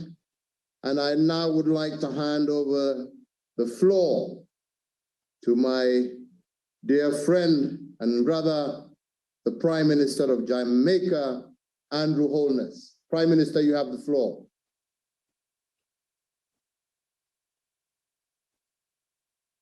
Kenyatta, Excellencies, friends, good morning and good afternoon. I'm truly honored to address this historic inaugural Africa CARICOM Summit, a timely dialogue which can only strengthen our fraternal bonds. The common historical experiences between Africa and the Caribbean have been enriched by cultural, economic, and political affinities. Potential untapped for centuries lies within our respective reaches as we not only develop national capacities, but engage opportunities for cooperation with each other and across continents and oceans. The challenges of the last year and a half have reinforced the possibilities and value of the Africa-CARICOM relationship. Most critically, Jamaica and the Caribbean region benefited greatly from the African Union's provision of access to COVID-19 vaccines and other critical medical supplies through the innovative AMSP, which has been a game changer for the continent and for us. The Africa Continental Free Trade Area is another, creating an enabling environment for the flow of investment and tourism. For Jamaica, there is potential in the agro, industry, and logistics sector. And Jamaican companies have already invested in Africa. Opportunities also exist for scientific research and collaboration, investment in healthcare, technological innovation, and digitization, as well as in the creative economy. In relation to development financing, debt sustainability, and climate change, our cooperation within the OA, CPS, Commonwealth, UN, and WTO remains a strong foundation for deepening integration between us. We must also use all available platforms for securing meaningful outcomes from COP26. Prior to the pandemic, we were pleased to have the exchange of visits with African leaders, and we had planned for more. Jamaica was also pleased to receive the first non-stop flight from Lagos last December. There are indeed real prospects for exchanges in sports, culture, education, tourism, and commerce between our regions to improve economic benefits and enhance people-to-people connections. This would narrow the geospatial and psychological separation, reclaim our historical connections, and celebrate ourselves as members of the African diaspora. Colleagues, this summit is the fulfillment of the vision of Garvey, Mandela, Nkrumah, Nyerere, and other Pan-Africanists who spoke of the manifest potential and greatness to be achieved from unified engagement. Let us strive to fulfill their dreams and ours to unleash the full potential of the African continent and the African diaspora in the CARICOM region.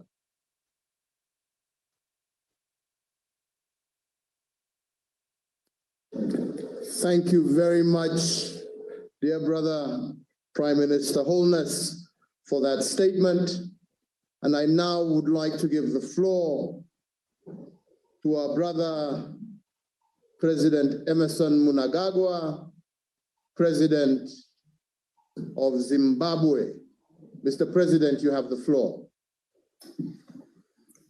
Thank you very much, President of the Republic of Kenya and the President in office of the Summit of the Organization of African, Caribbean, and Pacific States and Chairperson of the Summit, Your Excellency Uhuru Kenyatta, heads of state and government, Your Excellencies, I feel honored to be part of this inaugural session of the African Caribbean Community Summit, which is an important dialogue platform for sharing experiences with regards to the realization of the development aspirations of our people.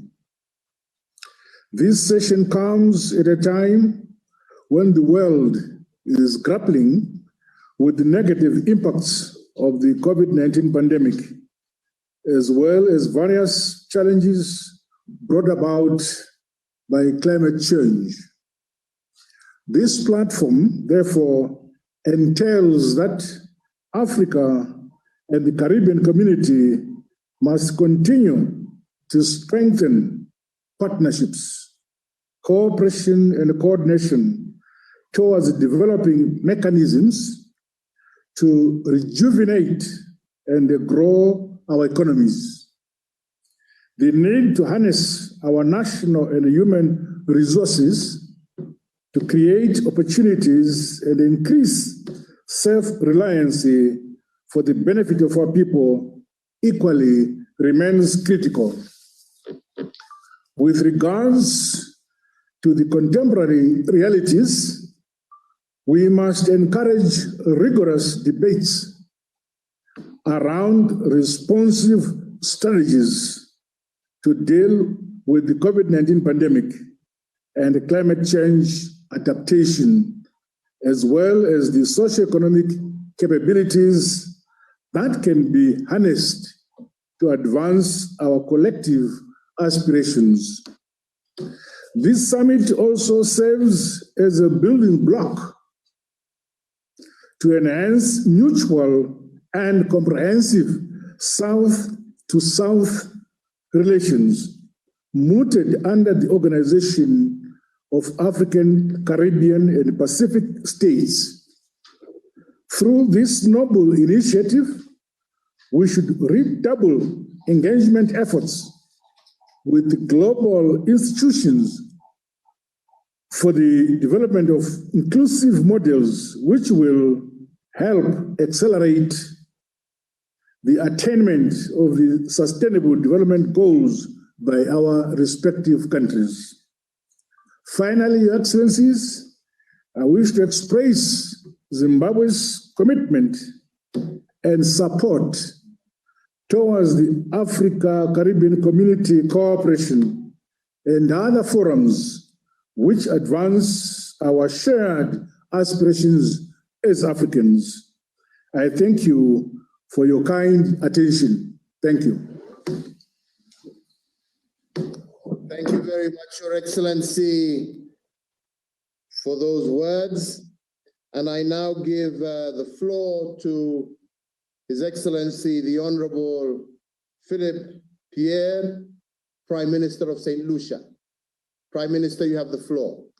Thank you very much, Chairperson Uhuru Kenyatta, colleague heads of state and government, Chairperson of the African Union Commission, Secretary General of CARICOM, distinguished guests. While we are separated across land and sea, we have so much in common, including a rich culture and diversity, and our people as a fundamental asset for progress and achievement. I announced on August 1st, 2021, in my inaugural annual Emancipation Day address, 4 days after assuming office, that my administration plans to take Caribbean's real African history to schools and to make Emancipation Day already a holiday, a major annual event on our national calendar. As I said then, we strongly believe that while slavery was abolished over a century ago, the mindset and racial attitudes that brought African people to the Caribbean and the Americas still linger. I assure that this historic first gathering of African Caribbean leaders, that under my watch, St. Lucians will have good reason to remember the struggles of our forefathers, while preserving and protecting the heritage they left us. And today is only the beginning, over 143 years later, but it's never too late to start. My administration also welcomes this ready platform for communication, cooperation, coordination between Africa and the Caribbean to share COVID-19 experiences and develop mechanisms to help reduce our common dependence on equal vaccine distribution. This is a stark living reminder of the inequalities of the system. Having to import 10 times more pharmaceuticals than we produce in the Caribbean, and our regional vaccination levels at only between 50 and 23%. We also support the recent initiative announced by PAO to create a platform to increase regional vaccine manufacturing production. Unfortunately, we also share particularly vulnerability to the ravages of climate change. This means that inevitably, we are all invested in securing sustained global action to arrest and reverse this scourge. In this regard, close cooperation between small and developing states, African countries, and other developing states was instrumental in securing the 2015 Paris Agreement and the 1.5 target for global temperature increase. In light of the climate emergency, the pursuit of a green recovery from the COVID-19 pandemic, and the critical decisions to be made at the 26th Conference of Parties to the United Nations Framework Convention on Climate Change, COP26, is essential that the flame of collaboration kindled in Paris be fanned vigorously in Glasgow in November of this year, in order to ensure that the international community, and in particular industrialized nations, manifest a level of climate ambition that will secure the safety of the planet and the survival of our countries. Our countries must also continue to work under the banner of non-Annex 1 developing countries in the negotiating group of 77 and China. Thus far, we have collaborated and strengthened our voices, having common positions on such fundamental issues as finance adaptation, loss, and damage. In the area of finance, it is imperative that we speak with one voice under the operating entities or the financial mechanism. Division simply retards progress for both our regions, something we can ill afford in a process where we can only move forward with consensus. Our regions must also maximize possibilities for collaboration outside of international arrangements, exploring areas such as technology, capacity building, research exchanges, and formal education opportunities. There is so much that we can learn from each other. Already within the climate change context, the African Union's Agenda 2063 is consonant with CARICOM's agenda as you prioritize environmentally sustainable and climate resilient economies and communities. We are aware that you have committed to act with a sense of urgency on climate change and the environment, to focus on climate technology, women and youth, sustainable forest management, and climate resilient agriculture, among others. As we forge ahead, the Caribbean community looks forward to deeper and more meaningful connections with the continent of Africa, working together in achieving the developmental aspirations of our nations and our people. I thank you, Mr. President. Thank you very much, Prime Minister. And I now give the floor to His Excellency the Honorable Roosevelt Skerrit, Prime Minister of Dominica. Prime Minister, you have the floor. Thank you very much, Chairman. I want to thank you and to recognize heads of state and government colleagues, friends all. I want to associate myself with all of the exceptional recommendations that have been made in forging ahead our close collaboration and contact. This is an opportunity we've been yearning for a very long time. And I'm very happy to be part of this occasion where we can join hands with our brothers and sisters in Africa. There are common challenges which we have to work on, and these common challenges, it is for us to find common solutions to those challenges. And so the structure which has been proposed by my chairman, Comrade Gaston Brown, in formalizing this relationship, I believe it is something that we need to move with a matter of urgency. I want to recognize the leadership of His Excellency the President of Kenya, and also my colleague, friend, Mia Motley, for advancing this opportunity for us to be able to meet together.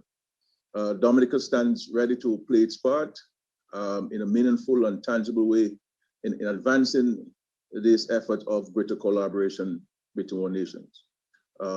And I can say to you, Excellency, that here in the Caribbean, there is great excitement and anticipation for stronger ties, stronger collaboration, and increased contact between our peoples and among our peoples. So I really want to place on record my full support for this inaugural summit and to urge that we move with speed. We've put in the infrastructure in place to allow this to be an annual event, not only of heads of government and heads of state, but for there to be this contact among our people, that our African brothers and sisters can visit us in the Caribbean, and of course we from the Caribbean can reciprocate that particular action. So I pray, God, that we will be successful in our efforts because our people are looking for us to provide that leadership. Our people are looking for us to advance this collaborative effort because they are convinced that we must find common solutions to our common challenges. We cannot look to others to do it. We have to do it for ourselves and by ourselves. Thank you, Your Excellency. Thank you very much, Prime Minister. And I now give the floor to His Excellency Dr. Philip Mpango, Vice President of the United Republic of Tanzania. Vice President, you have the floor. Excellencies, distinguished participants, ladies and gentlemen, I wish to begin by commending our host and dear brother, His Excellency Uhuru Kenyatta, the President of the Republic of Kenya, for conceptualizing and crystallizing the idea of having this important Africa CARICOM Summit. Allow me also to convey sincere apologies from Her Excellency Samia Suluhu Hassan, President of the United Republic of Tanzania, who wished to be part of this historic event, but due to other equally important national commitments, she had to delegate the tasks to me, and I feel honored for the opportunity. Excellencies, the drive to promote stronger ties between Africa and CARICOM is underpinned by the fact that we share a common descent and desire to achieve faster, sustainable development and prosperity for our people, as well as respectable voice in shaping the conduct of global affairs for the benefit of all mankind. Since the reign of Tanzania's founding president, Julius Nyerere, South-South cooperation has remained a key tenet of our foreign policy. And examples of this stance include the hosting of the then Liberation Committee of the OAU and championing of trade and regional integration initiatives in the East African Community and SADC regions. This stemmed from a recognition that South-South cooperation is a means and a great opportunity for us not only to promote political solidarity, but also to marshal collective action against a common challenge or enemy. While we note the huge potential of cooperation between Africa and CARICOM, we wish to underscore the importance of ensuring the unity of purpose. Tanzania's view is that we need first to agree to zero in on moving South-South cooperation to the next frontier, targeting to harness the blue economy resources, which we all share, scale up inter and intra-Africa CARICOM trade and investment, preferential market access, and how we can together benefit from technological advancement. Secondly, this forum ought to be an instrument to sharpen and bolster our voice in global negotiations on monetary, financial, trade, and environmental agenda, which have a huge bearing on our economic growth, development, and survival. In this regard, Tanzania fully supports the proposal to make the Africa CARICOM Summit a standing annual event. We also underscore the importance of setting ourselves clear goals in relation to our immediate development priorities and to improving the management of global affairs. Excellencies, finally, this meeting is taking place at a time when we are all still faced with a devastating health and economic crisis. Despite the global nature of COVID-19 pandemic, the response to the crisis has seen countries in the South being severely affected, first owing to their relatively smaller capacity to respond, and secondly, by the vaccine nationalism witnessed in the developed world. It is therefore prudent and upon us, Africa and the Caribbean, to unite in our response and to amplify efforts for vaccines to be made available to those most in need in developing countries. Excellencies, I thank you.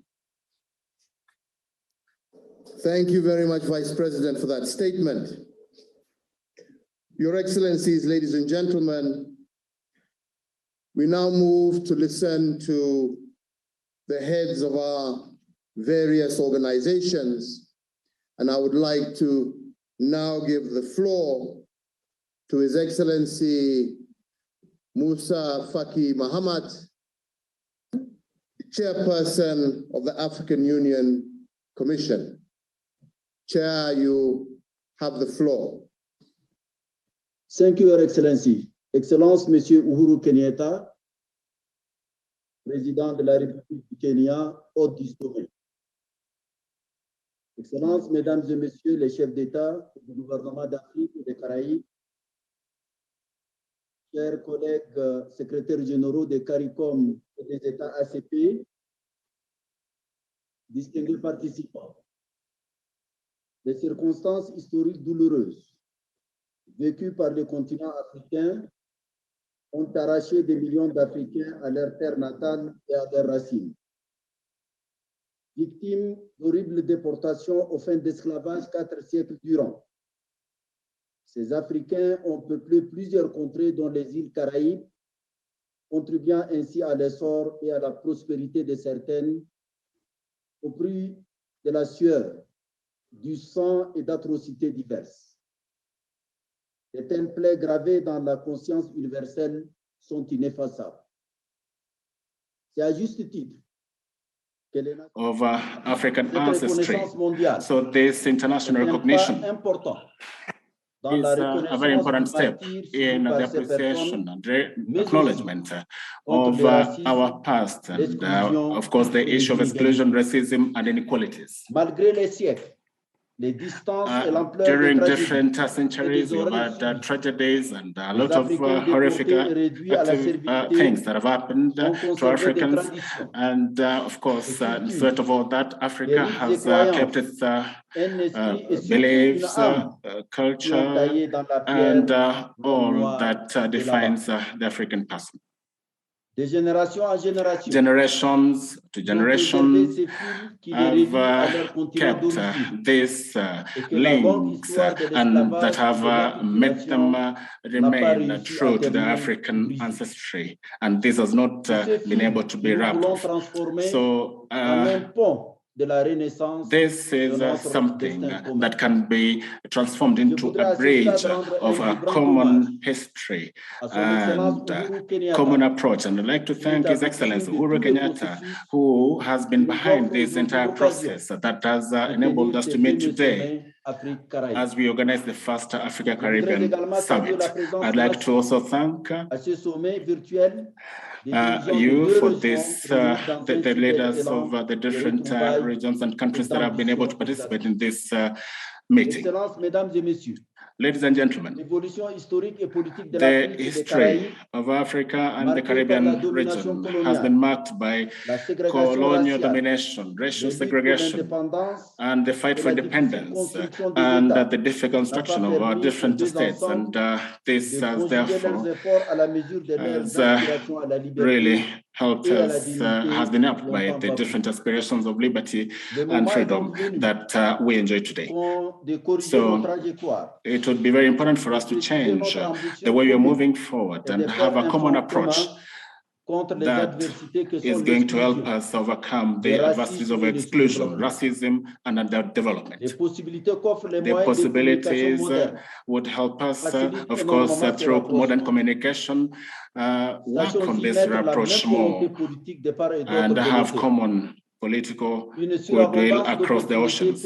We have a lot of opportunities, political opportunities, cultural opportunities, sporting opportunities, and economic and commercial opportunities that are there for us. And of course, the Caribbean is all different islands with about 1 million kilometers square, has a lot of potential, economic potential.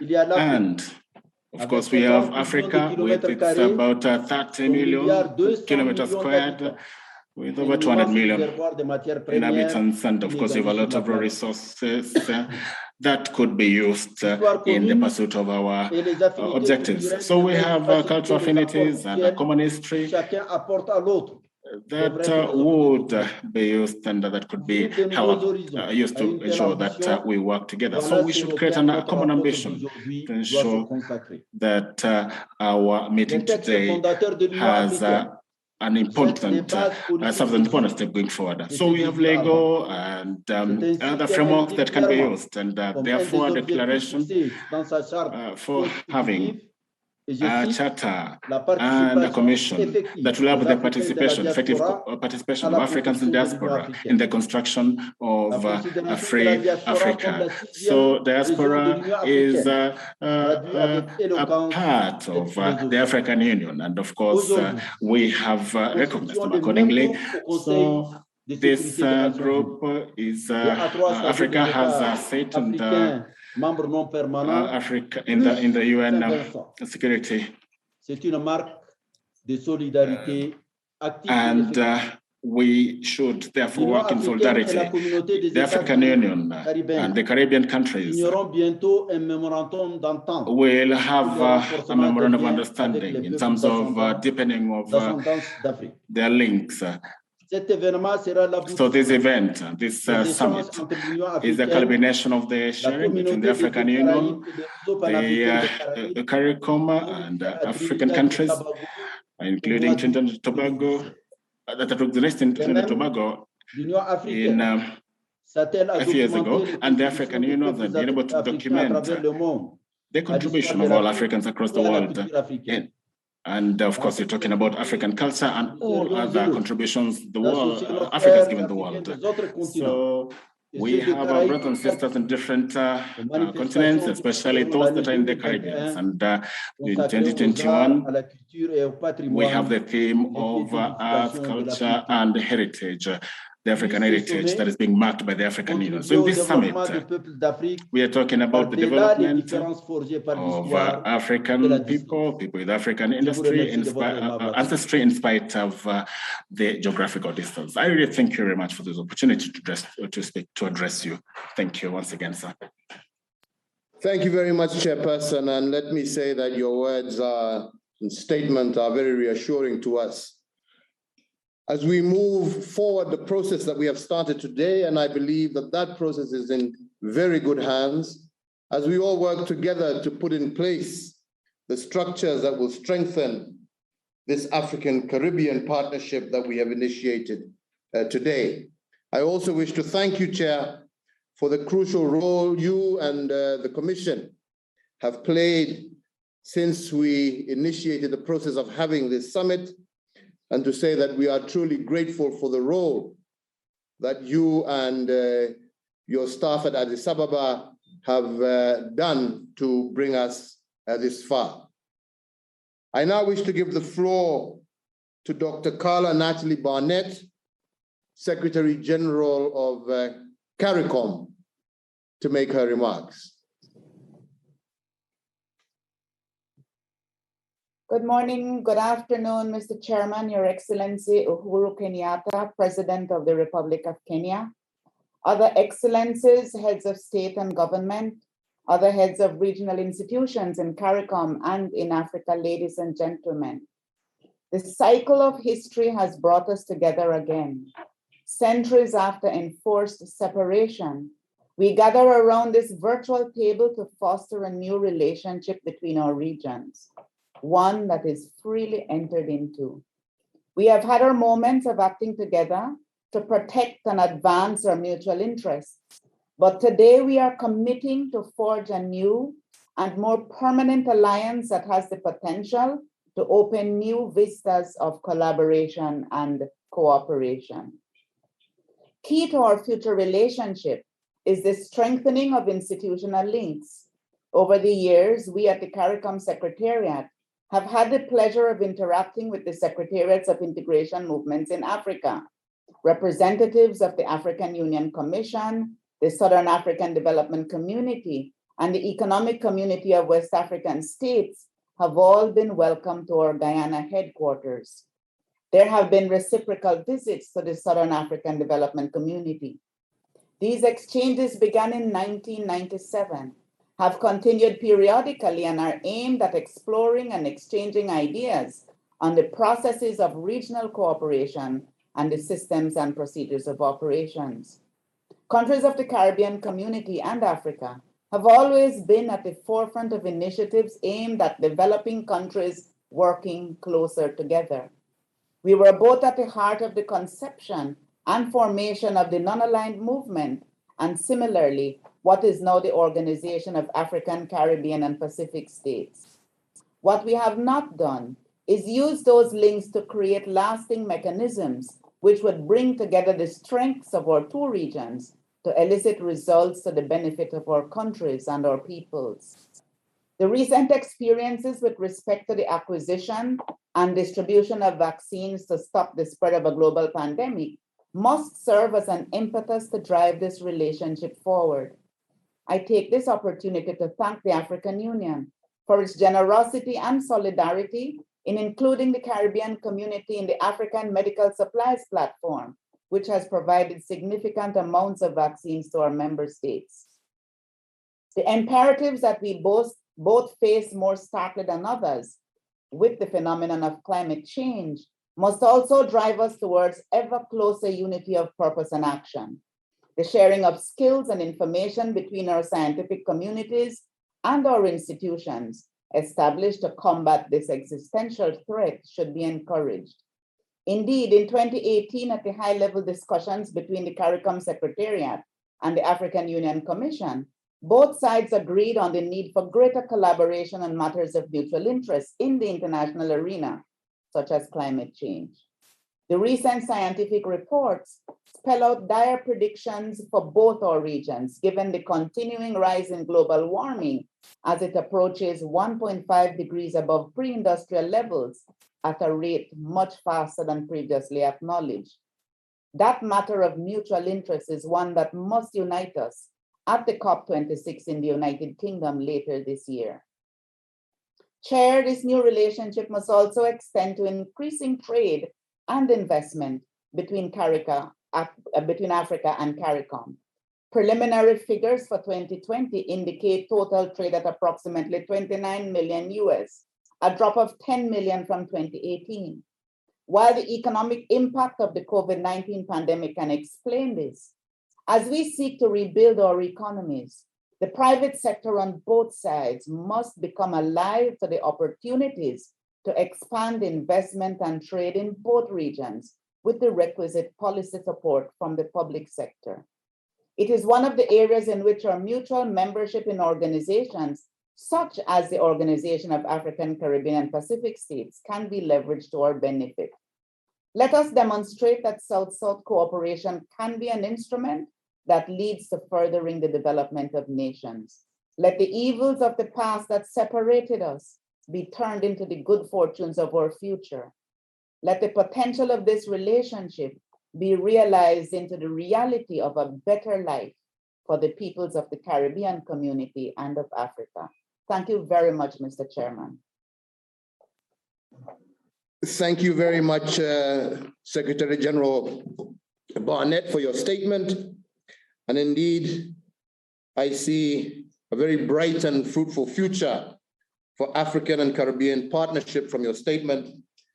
And I also would like to thank you for your contribution, together with that of the chairperson of the African Union, towards making this day a reality. And I take this opportunity to also wish you every success as you execute your new duties. Thank you very much. I would now like to give the floor to the Special Envoy for the African Union on COVID-19, Mr. Strife Masiwa, who played a very critical role in developing the medical supplies platform that we are now currently sharing together. Strife, you have the floor. Thank you very much, Your Excellency, for this opportunity to address this unique and important summit. Your Excellency, I will be brief. You asked me a few months ago to direct our energy towards our partnership with the CARICOM countries. And my mission is simply to give you a quick update on where we are with respect to delivery of vaccines. As you will recall, the Bureau of African Presidents in August last year directed that 60% should be the African target for vaccinations. That is approximately 780 million African people. You also directed that that should include the Caribbean member states. So we rounded off as a target of 800 million people. Your Excellency, President Ramaphosa created the Africa Vaccine Acquisition Task Team, which is made up of 10 leaders whose task is to negotiate for the acquisition of vaccines, which he graciously chairs. I am simply the coordinator. Our work began in November last year, and it became immediately apparent that we would, even with all the money, it would not be possible to buy vaccines because they had already been hoarded by the major countries. I shall not go into this issue except to point out that it became extremely difficult. And therefore, it was necessary that the African countries work together towards the purchase of vaccines. And President Ramaphosa led the process of engaging with the suppliers. The difficulty was compounded by the fact that all the suppliers wanted to be paid upfront. Your Excellencies, we had therefore to put together a vaccine financing facility of $3 billion, primarily supported by member states through the Afri-Exim Bank. And as a consequence of that, we were able to then engage to purchase at least 50% of our vaccine requirement on the expectation that the donor community would come with the other 50%. The way we addressed the problem of supply was to focus on a vaccine being produced through a major South African company, which was able to repurpose itself to manufacture on behalf of the member states a product from the American company Johnson & Johnson. This vaccine was chosen for 3 reasons. One, of course, because we could get it produced in Africa. Secondly, it was the cheapest, and it was a single-shot vaccine. So we entered into a contract with this company to purchase 400 million doses in March for supply to begin in August. The 400 million doses will be delivered over a 12-month period, beginning August. And as many as you know, 41 African countries have so far signed up to purchase vaccines through the platform. We've also organized a partnership with the World Bank, which was brokered by our chairman, President Ramaphosa, who met with the World Bank who then agreed to avail to the member states up to $4 billion to purchase vaccines through the platform. So we've got 41 countries. Last month, we started to make shipments. We met with the CARICOM member states, and 6 of them have ordered 3 million vaccines. We started shipments to them last month. We expect to complete that entire shipment of 3 million vaccines by the end of October. We are available to receive more orders from the Caribbean countries, and we ship to them on an expedited basis, even though we take longer to ship to all the African member states. And Your Excellency, we've had a fantastic working relationship. I hope that this is an example of what you as leaders are gathered here to see happen, that we can work together to face a major challenge. We are very pleased that we're not only supplying them with vaccines, we're able to supply them with oxygen, with PPE, with anything that they require that required a pooled purchasing arrangement. Allow me again to express our deepest gratitude to the member states who are shareholders of Afri-Exim Bank, because it was their effort in recapitalizing the bank to make it possible for the advance payments to be done. These are countries like Nigeria, Egypt, Zimbabwe, and many others who met and provided the funding support for the bank so we could do the advance payment.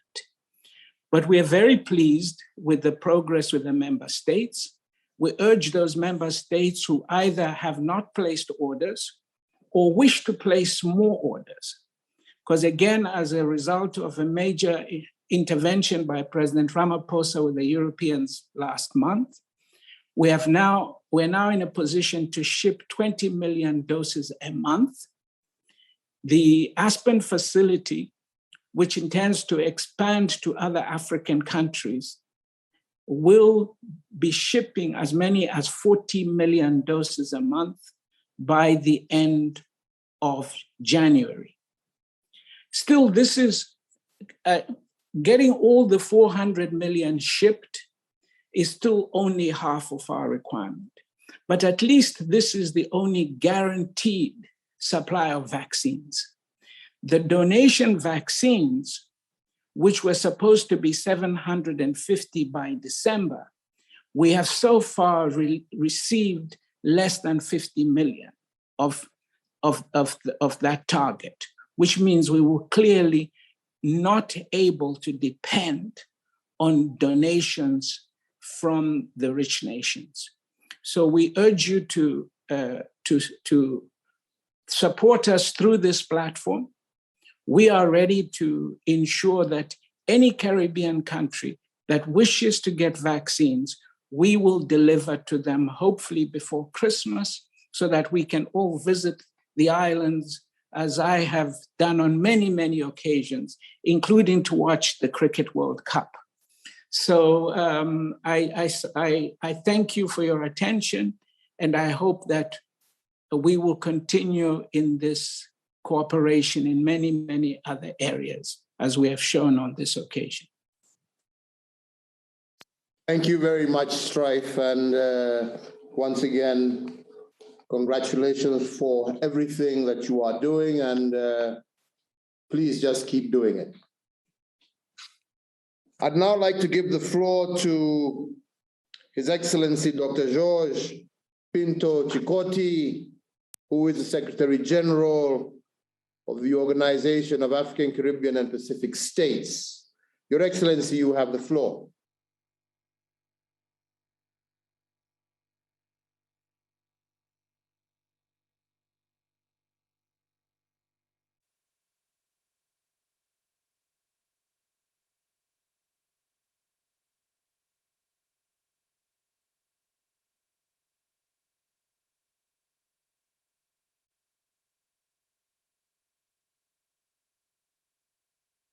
We seem to have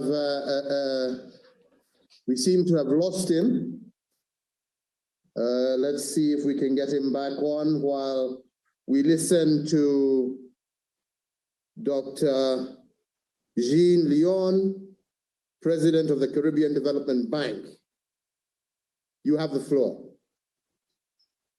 Excellency President Uhuru Kenyatta, President of the Republic of Kenya, Excellencies, heads of state and other leaders of the Africa Union and CARICOM, let me begin by thanking you for organizing this groundbreaking summit. Aptly, this summit precedes the International Day for South-South Cooperation on September 12th, whose formal concept emerged over a half-century ago. Importantly, real cooperation between Africa and the Caribbean goes back centuries, with a relationship forged in our shared history and culture and our sense of a common identity. Today, I will limit my remarks to two areas of mutual concern to our regions, that is, debt sustainability and climate change, and the role of institutions like the Caribbean Development Bank in crafting innovative approaches to financing development. First, debt sustainability has been a big concern, with Africa Union and CARICOM countries being counted amongst the world's most highly indebted nations. The COVID-19 pandemic has highlighted our structural weaknesses and amplified the debt problem. In 2020, public debt reached 70% of GDP in Africa and 83% of GDP in CARICOM. Our regions face the unusual conundrum of striving for debt sustainability while seeking to generate adequate fiscal resources to build resilience.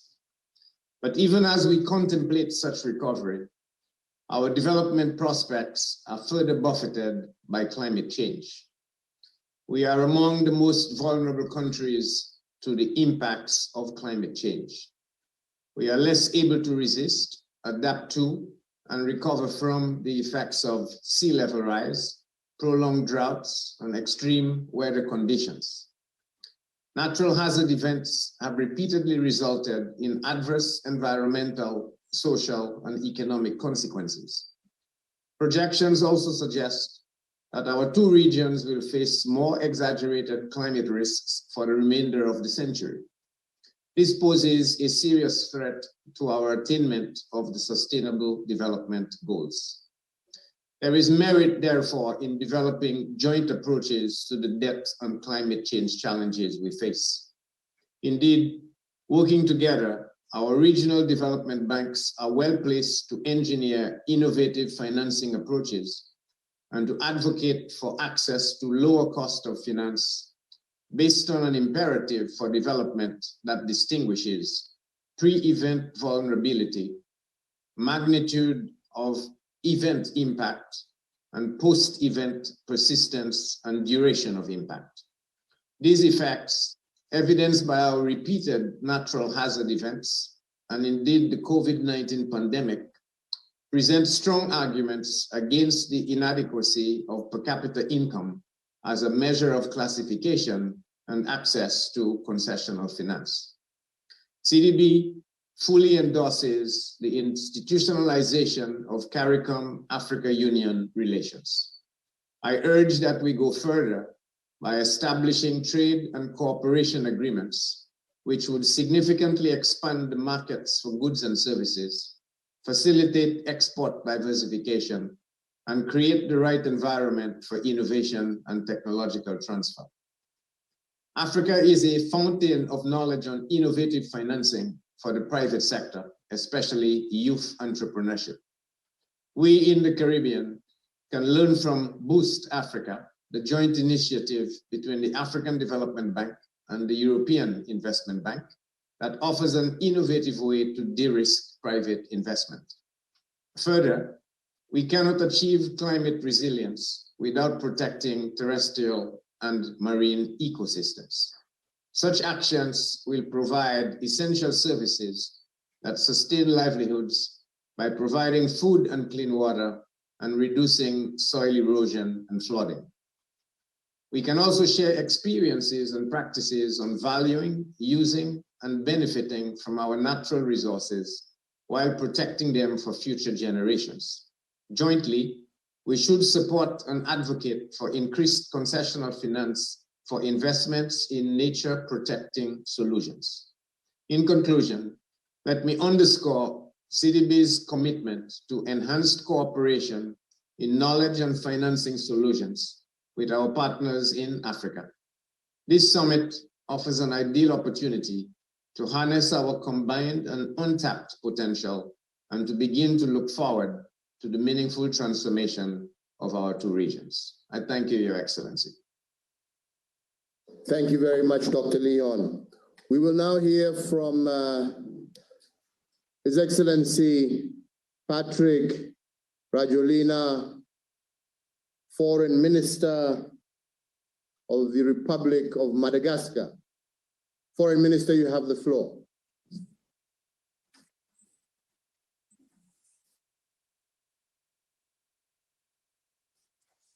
Excellence, Monsieur le Président de la République du Kenya et Président de la Communauté de l'Afrique de l'Est, Excellence, Monsieur le Président de l'Union africaine, Excellence, Monsieur le Président de la CARICOM, Excellence, les membres du bureau de l'Assemblée de l'Union africaine, Excellence, les présidents des communautés. Mr. the President of the Commission of the AU, Excellencies, ladies and gentlemen. First and foremost, allow me to present my apologies of our Excellency Andrew Holness, the President of the Republic of Madagascar, and the President of COMESA, the Chair for COMESA, for the fact that he was not able to participate in our meeting today because of other commitments.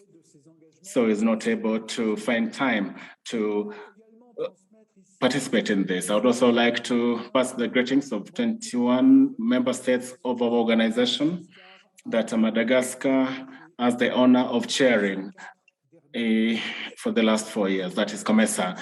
I would also like to thank the President, Uhuru Kenyatta, for having hosted this important meeting in spite of the challenges that have been occasioned by the COVID-19 pandemic. Our thanks to all the leaders of the African Union and CARICOM for having organized this very first summit between Africa and the CARICOM member countries. So,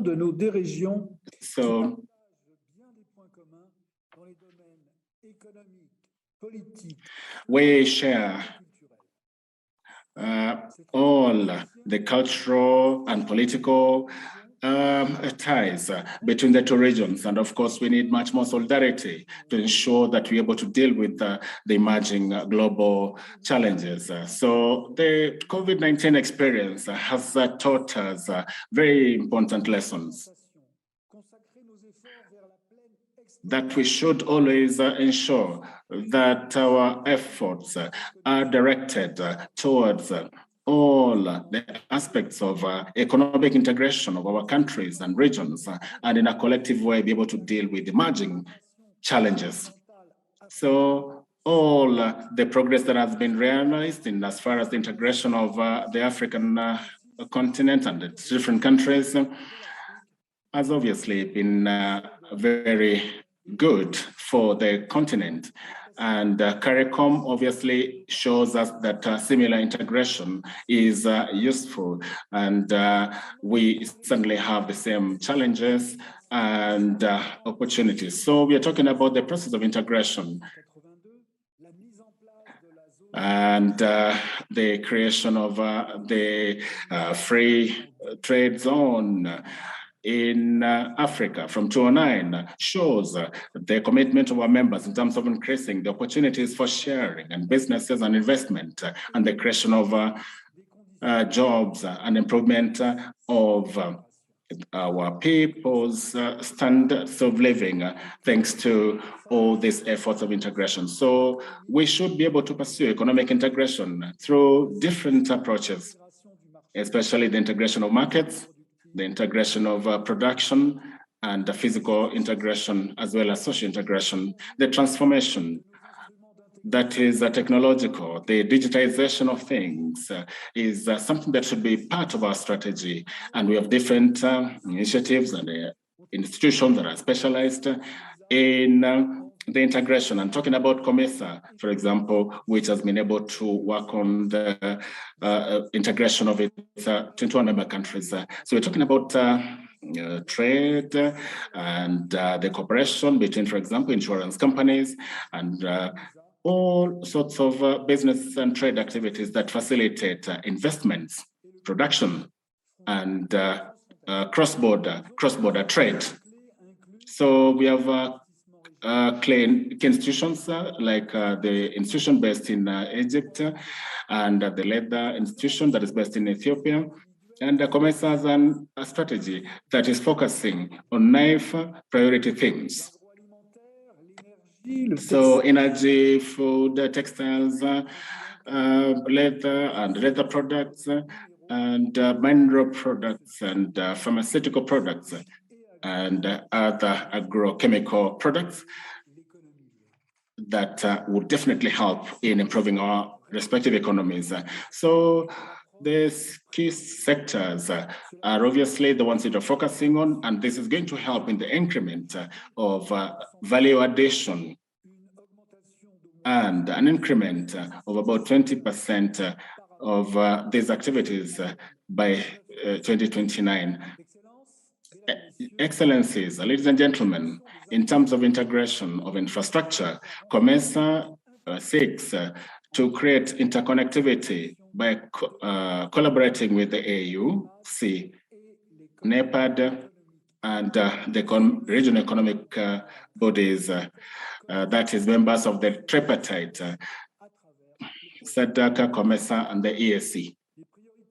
So the priorities in these fields are aimed at development of multimodal transport corridors, including the programs for navigation between Lake Victoria and the Mediterranean Sea, the interconnection of the production of electricity, and the development of corridors, ICT corridors. So talking about the social aspect of integration through the availability of a social charter, COMESA is focusing on the development of key projects. We have, for example, the project of 50 million African women speak, and other projects and programs that are targeting women, and other programs that focus on training. And then we have the aspect of integration of the environmental factors and adaptation mechanisms that help in mitigating against climate change effects. So, ladies and gentlemen, thank you very much. That's what I had to say about this. And I'd like to finish by saying that the cooperation between Africa and the CARICOM will, of course, bring a lot of advantages to our economies.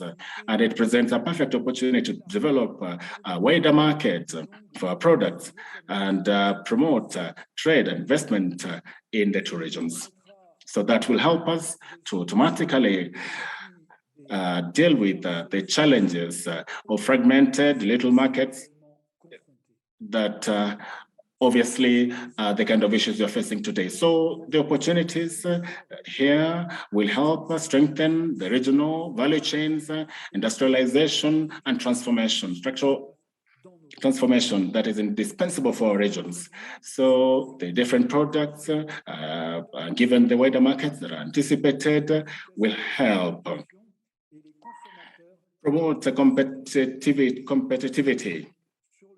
And this will definitely lead to the reduction of prices of the different products across the markets. So we should refocus our energies on the change of paradigms to be able to deal with emerging challenges, especially the COVID-19 related challenges. And this is how we're going to be able to be part of the fourth industrial revolution that definitely our regions should take advantage of.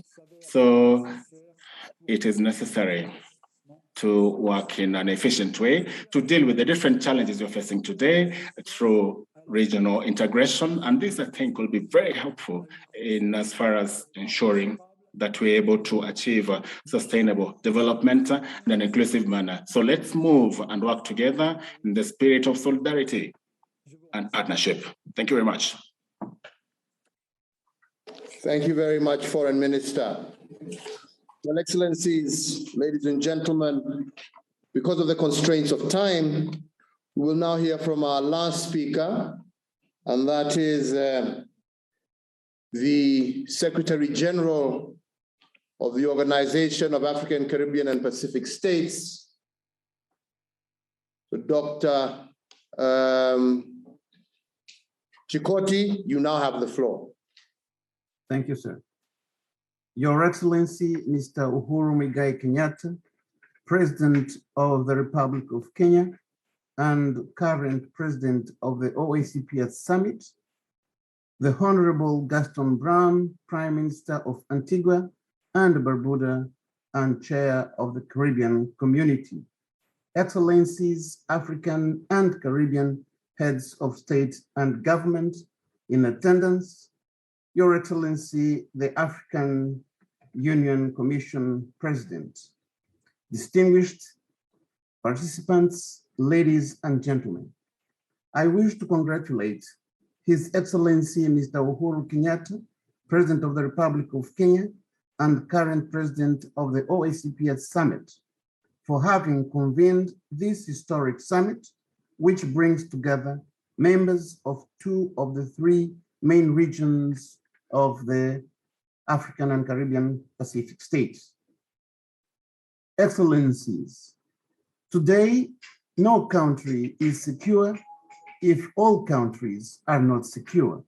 It is only when we act together and in unison that we will achieve our goals, including the sustainable and inclusive development of our countries and peoples. Together, we are stronger. Our unity is the vector to attain the sustainable development goals and implement the Paris Agreement on climate change. Our historical linkages and the increasing importance of the diaspora in the development of our countries are at the heart of this summit. We are committed to promoting and facilitating together integration and deeper relations among the regions of the African, Caribbean, and Pacific states. Mr. President, this summit is testimony to your commitment to our regions, the OACPS, and the wider global community to make tangible contribution to a better, fairer, and more equitable world. As they seek to become part of the global economy, our countries face several obstacles, particularly their size in economic terms, structural weaknesses, the insufficient diversification of their economies, and poor integration with respect to physical infrastructure, to name but a few. In this context, regional and transcontinental integration and cooperation make it possible to overcome these challenges by increasing the competitiveness of our economies through economics of scale, improved access to technology, sharing knowledge and good practices, and pooling of resources. We must work together to create enabling conditions for including everyone, especially women and young people, in our sustainable development and global economic inclusion strategies.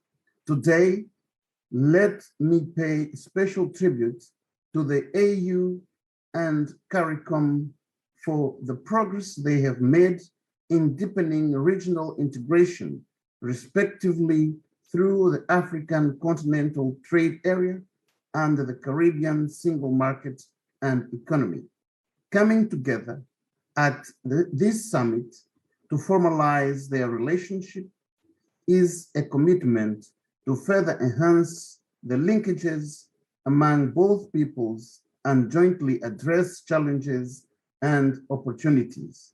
I am convinced that South and Triangular Cooperation, consistent with the OACP's vision of creating a free trade area encompassing the African, Caribbean, and Pacific regions, would bring advantages to citizens of these regions. Excellencies, the COVID-19 pandemic has unfortunately reminded us that we are living at a time marked by fundamental changes and often unpredictable challenges. Their complexities and scope are severely testing our ability to both anticipate and respond adequately.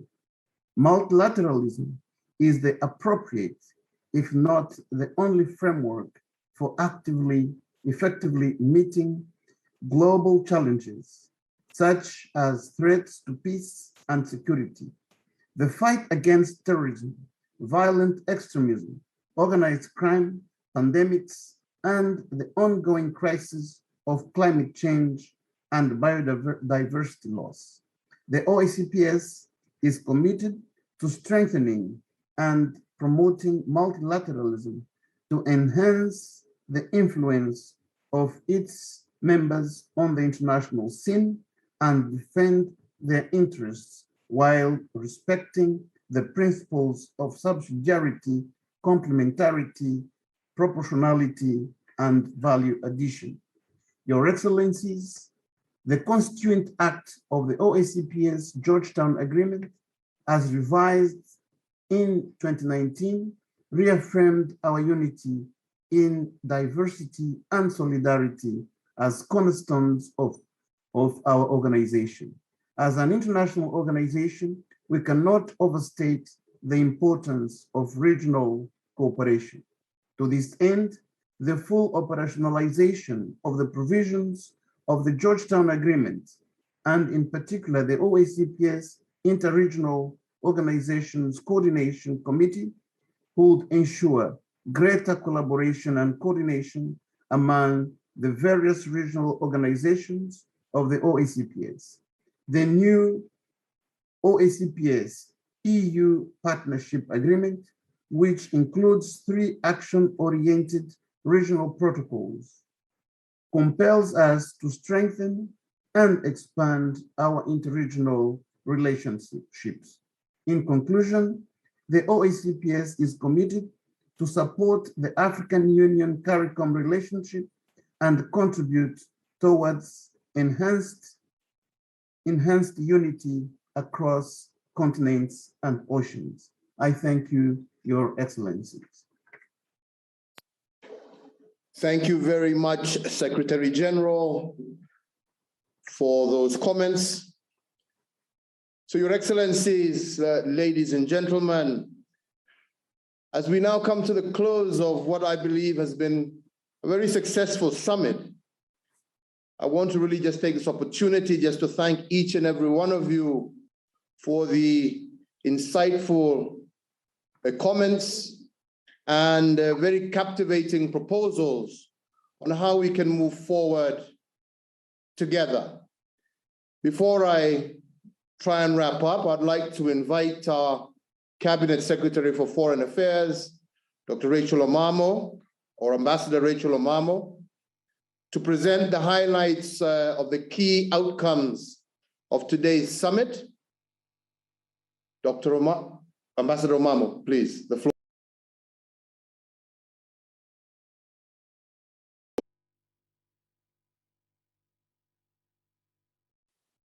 Thank you very much, Your Excellency President Kenyatta, Your Excellency Heads of State and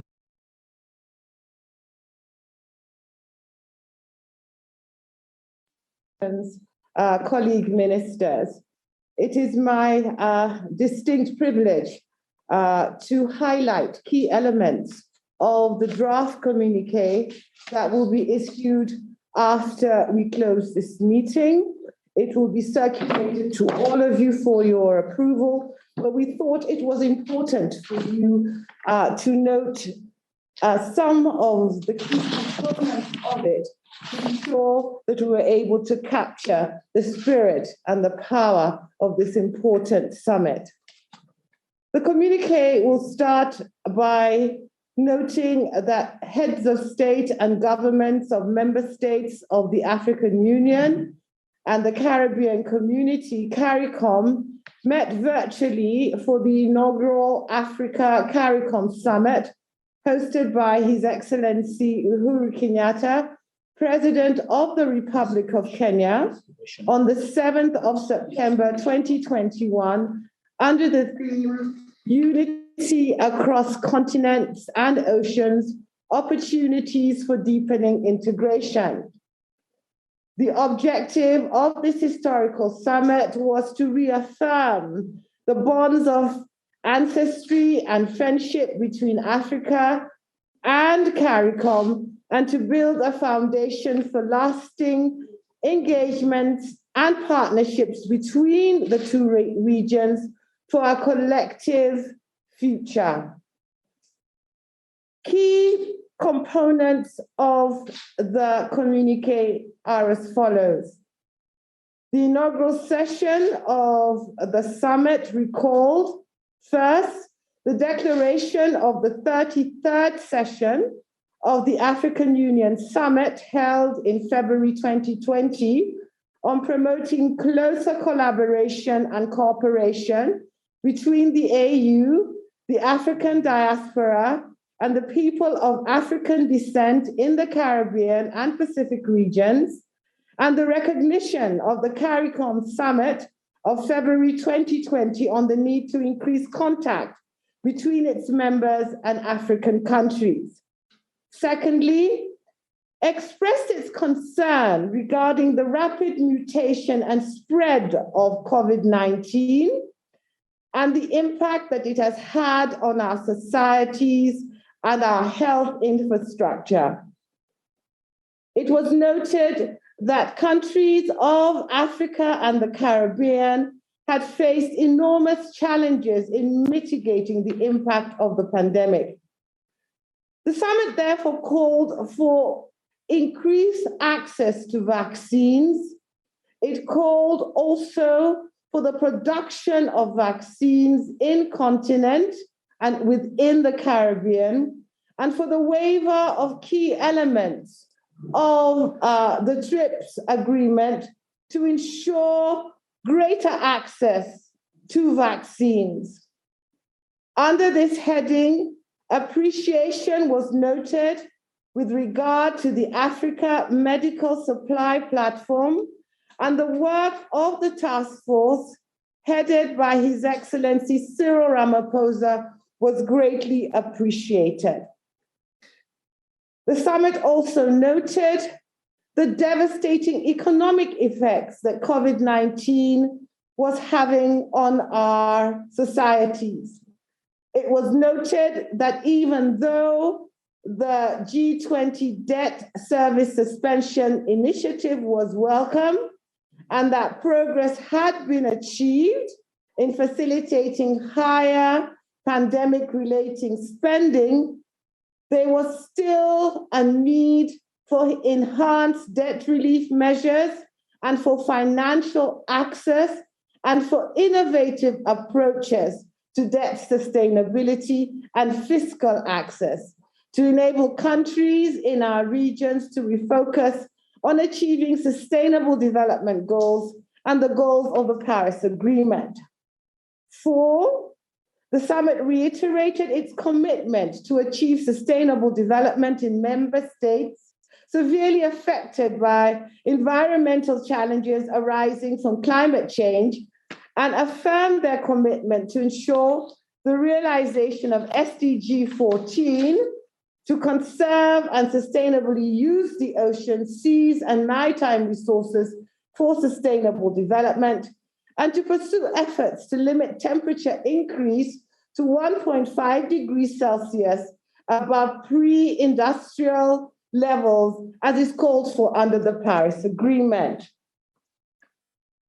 There was also a reaffirmation of the commitment to multilateralism, but also the summit urged for the need to strengthen and reform multilateral institutions to ensure inclusion and better representation from countries from our region, and also to press for reparative justice and to call for the lifting of punitive and unilateral sanctions and embargoes against Cuba and Zimbabwe. 6, the summit noted the need to address mutual economic and communication challenges within the spirit of South-South cooperation, and in particularly to collectively endeavor to exploit the blue economy and technology for the advancement of our peoples. 7th, the summit underscored the need to foster increased trade, investment, air travel, maritime shipping links, with a view to greater economic integration between our two regions, and to foster and design specific agreements and frameworks to further trade. It was noted that opportunities lay in the Africa Continental Free Trade Area in this regard. In addition, the summit urged heads of state and government to provide the political goodwill and affirmation of activities aimed at fostering closer cultural, educational, scientific, and sports relationships between our people in order to increase people-to-people engagement through the AU and Africa by using mass media platforms wherever necessary. Finally, the summit expressed the need to institutionalize cooperation between Africa and CARICOM and other parts of our diaspora by setting up a dedicated secretariat or structure and holding annual summits of the Africa CARICOM for Africa and the CARICOM on the 7th of September every year, and called on member states to support this initiative. These are the key highlights. We will improve the text and circulate it to the participants in early course. I thank you for your kind attention. Oh, actually, one last. No, I think I've done it all. Thank you, sir. Thank you very much, Ambassador Omamo, for that summary. And indeed, as she has noted, we will be circulating the conclusions of this summit to all participants so that we can refine and have a very clear communique on the decisions that we have taken at this historic event. Allow me now, Your Excellencies, ladies and gentlemen, to make a short closing statement as we wind up this very first Africa CARICOM Summit. Your Excellencies, heads of state and government, Your Excellencies, heads of regional organizations, ladies and gentlemen, heads of delegations, we have now come to the end of a very successful first Africa CARICOM Summit. And this summit has laid a firm foundation on which to build strong political, cultural, and social economic cooperation for all people of African descent. This summit has provided a platform to envision a future anchored on shared prosperity for our two regions. And in this context, we have had a rich, productive discussion on the key pillars of this shared vision. The first is our aspiration for a much deeper political cooperation and collaboration between the African Union and the Caribbean community, building on our shared heritage. The second is to manage the risks and threats that confront us. In particular, the management of the impact of COVID-19 pandemic, climate change, and debt sustainability, all of which require a multinational approach. We agreed to work together across our two regions to define our priorities and ensure that the global response is aligned to our unique challenges. These risks, I believe, also present us with opportunities to collectively think out of the box and recognize, as well as seize, the opportunities presented by these crises. The third is the promotion and expansion of trade and investment, with a focus on new frontiers such as technology, and in particular fintech and our blue economy, to catalyze fast recovery and growth of our respective economies.